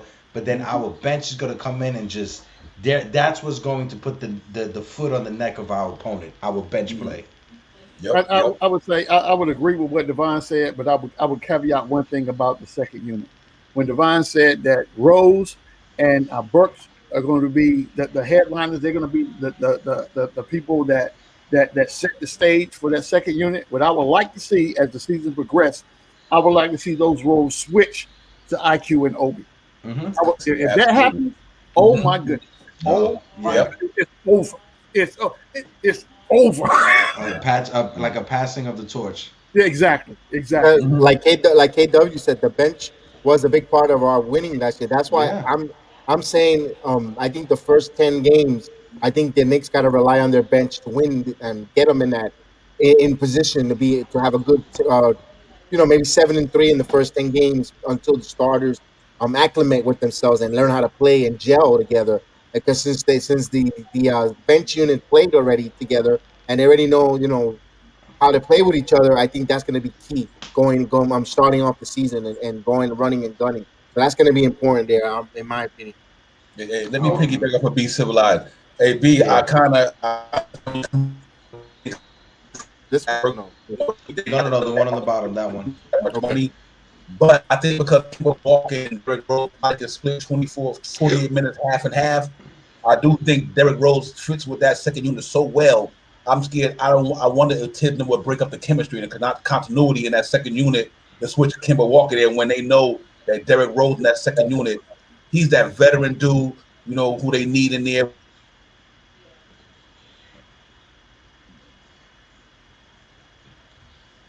I 100% agree. Yeah, I agree. Everything. All right, me too. Yeah. No, I like to piggyback what he was saying. We know that Rose, his best asset is coming off of the bench with that young squad. He's able to control them. They feed off of his energy, and honestly, Derrick Rose is a better secondary point guard than 80 to 90% of any point guard coming off the bench. So I say you play to his strength and keep him in that role. Kemba is going to be able to flow with the starters because, one, Kemba's going to be able to stay out there longer than D Rose is, and two, Kemba already knows, all right, this is Randall's team. I need to just fall back and just hit the shots that I have to hit, and when we need a bucket, just get a bucket when we need a bucket. So everybody's going to know their role, and everybody's going to be happy with it, honestly. The only thing is that those rookies, Grimes and McBride, is what's going to be the energy for this team, because you just see it in Summer League. So in practice is going to be intense. It'll be turned up. And plus, you got to keep in mind also that Kemba played with Fournier, right? They got that chemistry already. So you bring that chemistry in and added to an RJ, a Randall, and a Mitch. Come on, man. Come on, man. And Rose. So when we talk about people coming off the bench, it would be one thing if we believe that Rose had some type of attitude or felt some type of way about coming off the bench. But I think he prefers that over starting. You know what I'm saying? So automatically, regardless of what contracts they signed, of how much money they're getting paid, we all know different things go into, when you go in and you put your resume in, you go in for an interview, you get an offer letter, you got to negotiate your salary, right? So you always going to aim for as much money as you can get. That's just what we do, right? You want to get paid well for your contributions. And I think about NBA contracts the same way, probably on a much larger scale, but same philosophy, right? But when it comes down to the chemistry on the team and what works best, I see Kemba starting with that starting five as a better option than Rose. Rose knows that second unit. The second unit knows him. So I don't see nothing but success coming out of that line. Yeah. That's gonna be interesting because they know what he do. They know when to get out the way when he about to go through that middle. They know man. Oh my God, this man, I don't know what to say. It's nuts, bro. For real, it's a good problem, man. It's a good problem, but I do think I'm content with anything they do. I believe it's the glasses. Hey, man. Baba Booey. Baba Booey on one tonight, boy. He is on one tonight. I'm gonna step back because I'm saying again, I'm getting a unibrow with the glasses. I'm gonna take my glasses off. I don't want nobody to think I got a unibrow either. And then honestly, there's nothing wrong with it. You feel me? Yo, not that there's anything wrong with it, but there's nothing wrong with it. Feel me? The NBA. I'm not gonna even show the bald head because Baba Booey's gonna roast it. I'm gonna just leave it like that. KJW event says the NBA will give us all primetime games this year. New York Knicks is buzzing the city.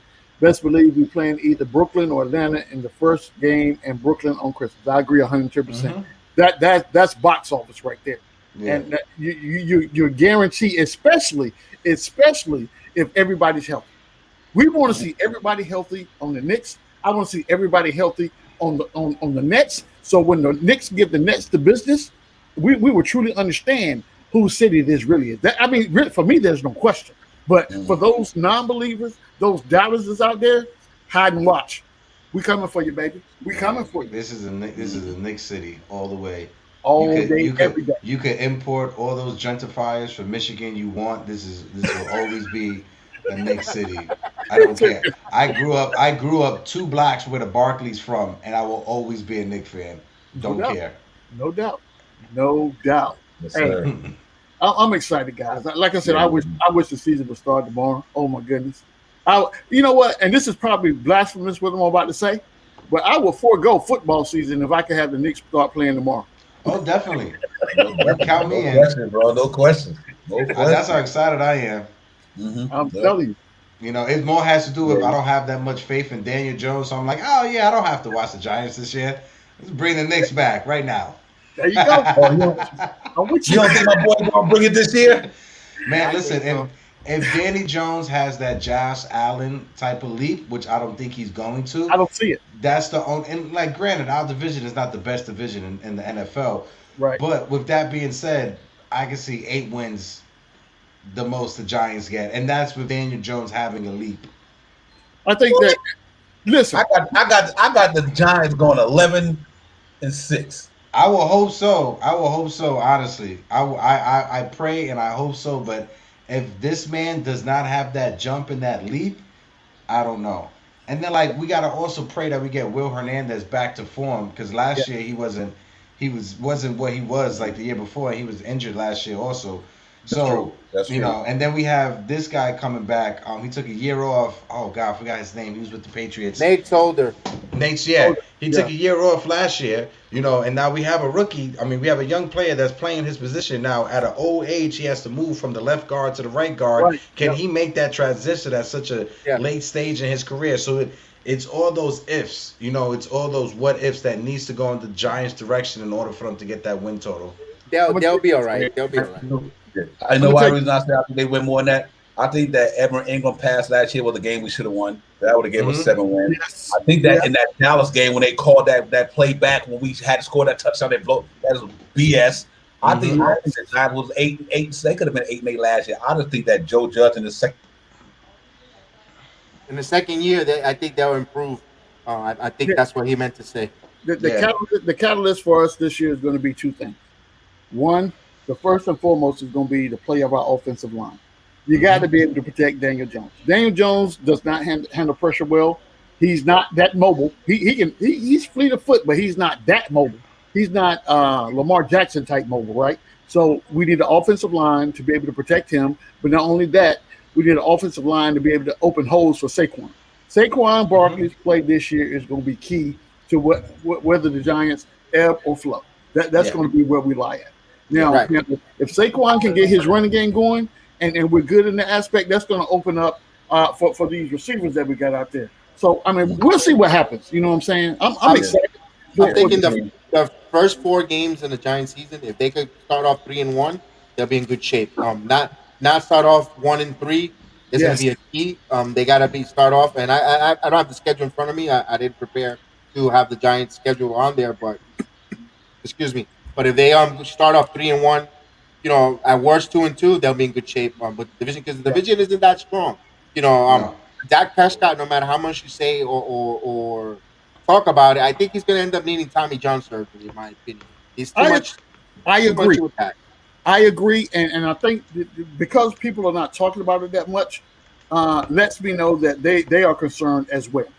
You know what I'm saying? So anytime a football team with the elite training staff that they have has to go out and consort with a baseball team to talk about how do you heal a shoulder injury from throwing motions, that's concerning. That's very concerning. If Dak Prescott, and I've fallen to become a fan of Dak Prescott last year, especially he was one of the first NFL players to come out and speak on mental health during the pandemic and stuff. So salute to him for speaking on that. And but it's sad because if he does happen to have Tommy John, which is something that if you follow baseball, that the person who goes for it is going to be out for almost 2 seasons, 2 years. So when football, if he has that, I think the Cowboys will cut ties with him, and I don't think he'll be back in the Cowboys uniform if he has Tommy John. If he's going to be out for 2 years with that money attached to him, it's a salary cap league. And if the salary cap is going to be held up by a player who's going to be injured for 2 seasons, and you could just cut base with him and just make your cap space be a lot easier, it's not something that I want to see happen because like I said, I grew to become a fan of his within the past year. So I hope he's good. My guy, Chris, I got you, bro. As soon as I get off of this, my guy, I'll give you a call. Yeah, it says KJW was Friday. Giants starts off with the Broncos, the Rams, Atlanta, and the Rams. They could easily go 2-1 in that span. Lose to the Rams, possible, or even meet the Rams because I don't trust Matthew Stafford. I'm telling you, I don't trust them. Right. They could win 3. They could easily go 3-0, or they could lose the Atlanta game and win the Rams and the Bronco game. It could be either one of those. But I don't be too down on this team. I think another year under Joe Judge, the clapper and just going under that familiarity for Daniel Jones, he's going to take that leap. And I think he's going to be fine. I think he's going to be okay, man. I know Giant fans are worried, but remember they were worried. They didn't like Eli Manning either. They were worried. They were ready to run him out before that, and look what happened. So Giants, no matter who the quarterback is, they'll never like them. They didn't want Phil Simms. They didn't want so forth, and that's just typical Giant talk that they don't the quarterback. But man, Jones will be fine. I think he'll be. He'll be fine. You think about the weapons that cat got. Here's a weapon a lot of people out there. My man Rudolph from Minnesota. Don't underestimate what that man going to do. Now you can put him in the Word. Hey guys, check this out. I got to jump off. I'm supposed to be on co-hosting the Nick at Night podcast on Blanche Tears Network that's starting probably in a minute ago. Well, they say they're still waiting, so I'm not late yet. We'll do your thing, Sarge. No, handle your business. I saw your watch going off. I thought Zordon was trying to beam you back up to the power station, to the command center. But as always, every time I come up in here, y'all make me feel like family. It's always a good time, a great time, actually. You know what I'm saying? So once again, I appreciate you having me. And for those of y'all that's watching and that will rewatch, like and subscribe to Knicks Real Talk, and you get this all the time. Hit that notification bell so you know when BX and Divine goes live. You don't want to miss this. I'm telling you, it'll be a crime for you to do that. But guys, again, thanks for having me. No all right, Sarge. Guys, we get together for lunch in the weekend. No doubt. Right. No doubt. For sure. All right. Peace, guys. Peace, man. Have a good show there. All right, thanks. Sarge. Yeah. We're gonna stick on for another 10 minutes, and then we're out of here. Yeah, that's cool. Yep. Yeah, all right. That's cool. The Yankees won 2-1.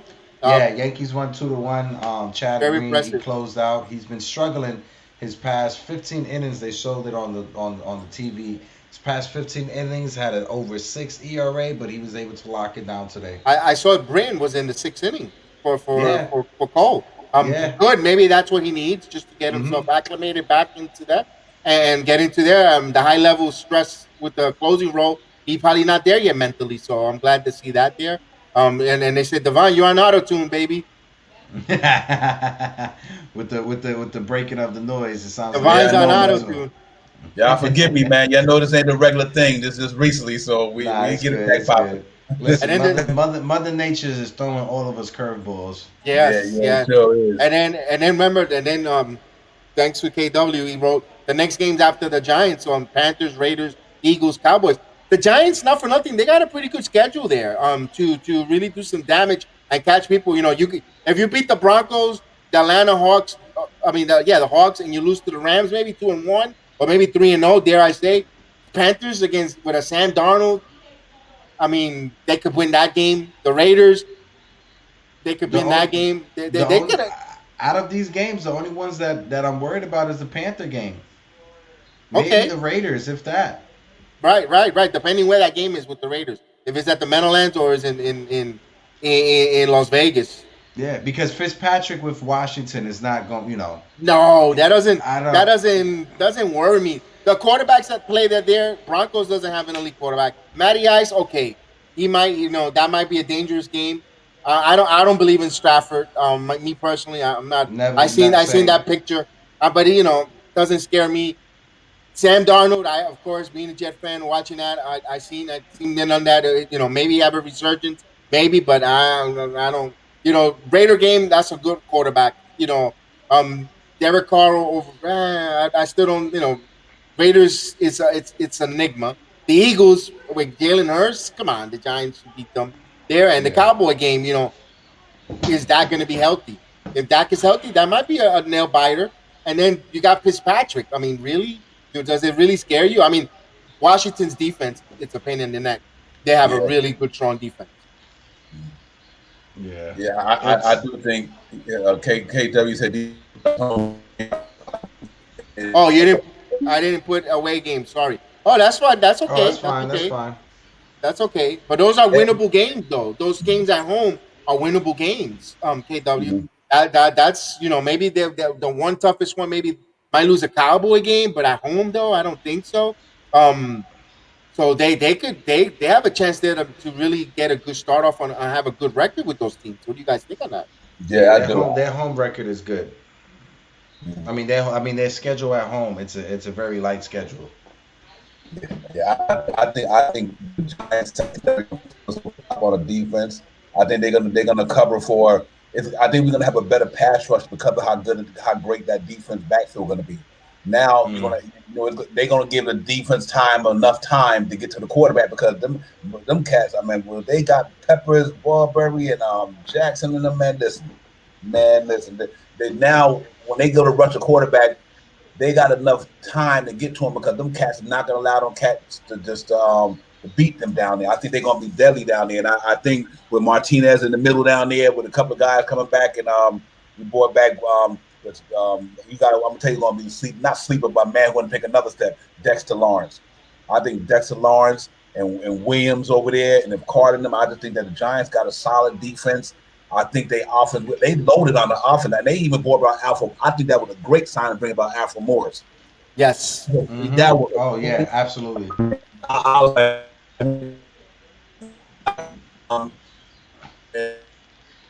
You still got what's the other cat? The slot Slayton on that slot. Mm-hmm. You got Slayton. You got Ingram. You still got Sterling Shepard. You got Rudolph. I mean, you got Darius Toney. I think Williams. Yeah, I think that Daniel Jones. I agree with you on this point, right? I agree with that too. Yeah, 100%. Like Divine was hitting every point. You know, our defense last year to start off the season was very sloppy to start off the season. But as the season went on, and obviously it's like lack of practice of you coming together, or you're so fast how the season just rolled out there. So yeah, I get that. But when the season started going and towards the end of the season, that defense looked very, very scary. Right, and not only that, when you have a good defense, and you know what Joe Judge is his bread and butter, defense is special teams. So when you're shorting the field and you have good special team plays and a good defense, now you allow Daniel Jones to start a better field position. Now you could run the ball, play action, and utilize and spread the floor, spread the field. Now you're able to be successful because you don't need him to go 80 yards. You know, especially if you play good defense and field position.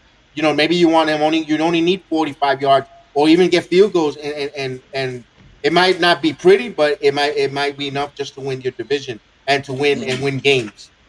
Yeah. KJ, good point, KJ. He said the funny thing, the Giants and the Knicks draft the same trade out of the picks and got more assets back. Absolutely. I think Joe Judge and Tom Thibodeau was kind of like them. I think Tom Thibodeau and Joe Judge had the same mentality. You know, go hard.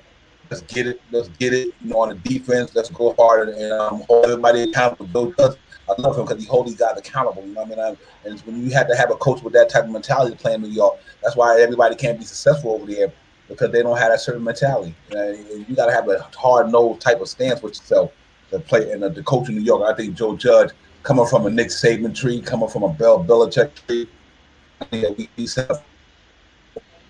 I think this year going to be the first they spent over $200 million in free agency. They expecting the Giants to do good. You know what I mean? Yeah. They looking for them cats to do good. Yeah, you're right, Elton. They do need help at the tackle, man. Hopefully they can shore that up and get that thing popping. But I do like what they got there. I just hope if Daniel Jones, I don't have a problem with Daniel Jones long as he's not turning the ball over on those sacks. And, you know, and if you don't got the pass, throw it out of bounds or throw it away. Throw it away. You know, if you can avoid them turnovers on the sacks. I think other than that, I like Daniel Jones' game because he's not as scared to run. He's a good athlete. He gets to that 2-hole, that 3-hole sometime when they got that thing shut down. He go for 10, 15 yards. I think that'll help out greater. But he got a lot of weapons though, so I don't think it's no excuse. Now he has a lot of weapons. I think that's what I'm saying. This is the year that we're expecting to see that leap because it's like you're gonna have Saquon back healthy. We added Galladay. We got Evan Ingram, you know, so it's like he has the tools to be successful. You know, Evan Ingram, I think he operates well when he's not the main focus in the offense. You know, he's very talented. Ingram is very talented, but he can't have all that pressure on him. That's why he works so well with OBJ. Like, that's why he works so well with Odell. He was able to just to fly in the weeds and just make plays when he was able to make plays. So having Galladay, I think, will take the pressure off of him. Bringing back Saquon, being healthy, that's just going to spread out the offense and just be better overall for the team. I agree. Elton said, I like Danny, but he can't make plays on the back. He needs 3-4 seconds. Absolutely. Yeah, that offensive line does play a major part, man. We got to solidify that, and hopefully they improve from last year. But that's going to be the key to their Giant season. And you know what? And that's why I brought up the debate with a lot of people. Everybody says Eli Manning in the Hall of Fame, and everybody know. I'm like, listen, Look what Eli Manning had to go through after that Super Bowl runs. No offensive line, no running backs. Everybody knew Eli was throwing the ball because they didn't have no running game, nobody to block for this dude. And so they knew what the Giants was going to do because they didn't have no running back. So I think people talking about Eli ain't no Hall of Famer. I might listen, man. I don't know what y'all saying. Think about Eli Manning if he would have had an offensive line in the last 6, 7 years, 8 years. Man, that would have been nice. You know what I mean? And I think sometimes you got to take that into consideration. That's why I guess I'm saying that to say the same thing about Daniel Jones. You can't really judge him if he ain't got somebody to block for him. You know what I mean? Because he always on his back all the time. He don't have a chance to study the field, to read routes. He got to release the ball real quick because time he stepped back, here come 3 jokers coming at him. Mm-hmm. Him and Eli Manning went through that, and I think the Giants they do have to sum that up. That's why I agree with Owen's point that we got to be able to keep that boy on his feet. Enough of them cats to run their routes, and then if they can't get the route, he can run with the ball. But man, he be taking them mad hits like Eli Manning. Eli Manning was shell shocked. He was like, "Yo." Well, not just that, but it's like it's going to get to a point, Divine, that we're going to stop putting the blame on the players, on the quarterbacks, on the head coach, and this is going to be a blame that the front office and the organization needs to be held accountable for. They keep trying to we're gonna do this, we're gonna do that. No, our offensive line has been an issue ever since Eli Manning. And how many years ago has that been? We replaced Eli with Geno. So this is going back more than 5 years that this is an issue that the front office hasn't addressed. So if this cycle within the next 3 to 4 years, if this cycle of players and head coach, if this doesn't work out, then our direction and our focus needs to be on the head coach, on ownership from the top bottom. They need to be held accountable and need to take the blame for it. Yeah, I agree. Let's get our finishing parting shots so we can say goodnight to the night program. Definitely. I would say Giants is going to end up with 9 wins, 9-8, baby. Okay. 10-7. 10-7. Well, you know me, I said 11-6. Well, salute to everybody who chimed into the show, man. Great show, great panel, great watching game, man. It was love. I enjoyed it real well. I appreciate it, man. Salute to the whole channel, man. The chat, y'all already know what it is, man. Salute to all y'all, Elton, everybody still here. KW Events, salute to you. Salute to everybody, man, that checked in tonight. We had a great show, great time. Man, couldn't be more thrilled, man. So you know what? We'll keep a little content coming down the line. I know the Knicks season is over, but we will still drop a little Knicks and Giant content. Y'all look out for the Giants Real Talk on the weekend. Bronx Sports Jedi got a thing popping off there. For the love of the game, gonna be popping off, man. They coming back on the set. So y'all just follow these content creators, man. And we appreciate y'all, man. Without y'all, we shouldn't even be doing this. You know what I mean? We do it for the love of this thing, man. And without you guys in the chat, without you guys checking us out all over these different streams, without y'all, there ain't no Knicks Real Talk, that's for sure, man. So salute to everybody, man. Y'all have a great night. We'll see y'all. Y'all look for the notification. Maybe we'll drop on sometime later on in the week just to throw something out there. We get something popping off. Now get something created. Now come on, man. But until then, man, salute. Hector, you got anything you got to promote? You good? Nah, definitely, man. If you guys could, guys, go to the channel For the Love of the Game. If you guys checking in the comments on Knicks Real Talk, is that icon right there. I'll put it in the other chat as well. But yeah, me and Al will be dropping a video this week. We got a video out on the channel right now that you guys can check. Kev, Divine, I love being here with you guys today. It was an awesome watch along with the Knicks Summer League. That last game was phenomenal. My guy Robert Parr is A1 since day one, my guy. Yes. And being able to watch the Yankees and talk Yankees and Giants with you guys, man, I just love it, man. Yeah, that's what we do on Bronx Sports Jedi. We spoke about all that. But guys, Thursday we got the MMA. I have the MMA program with Austin and Chef Dan. We got the MMA card that happened over the weekend. Bellator.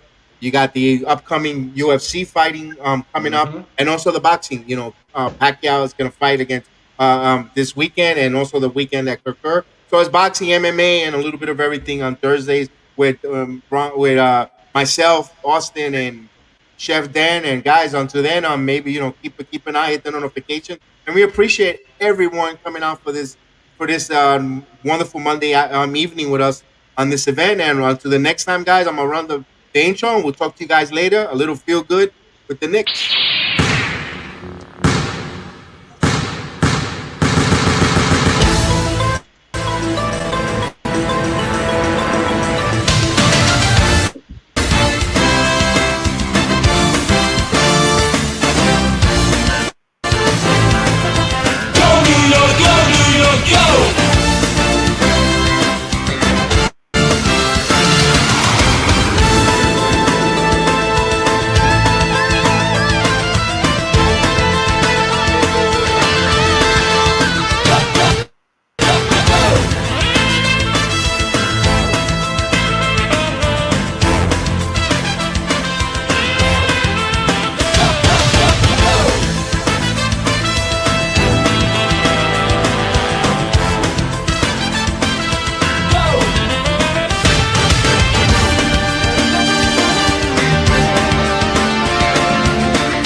Before I sign off, I want to congratulate our guy Spree Ron for having his first his first child. Congratulations to you and your family. Congratulations, Spree. Salute to you Shout and out the my family, guy man. Spree, bro. Congratulations. Yep, absolutely. And we'll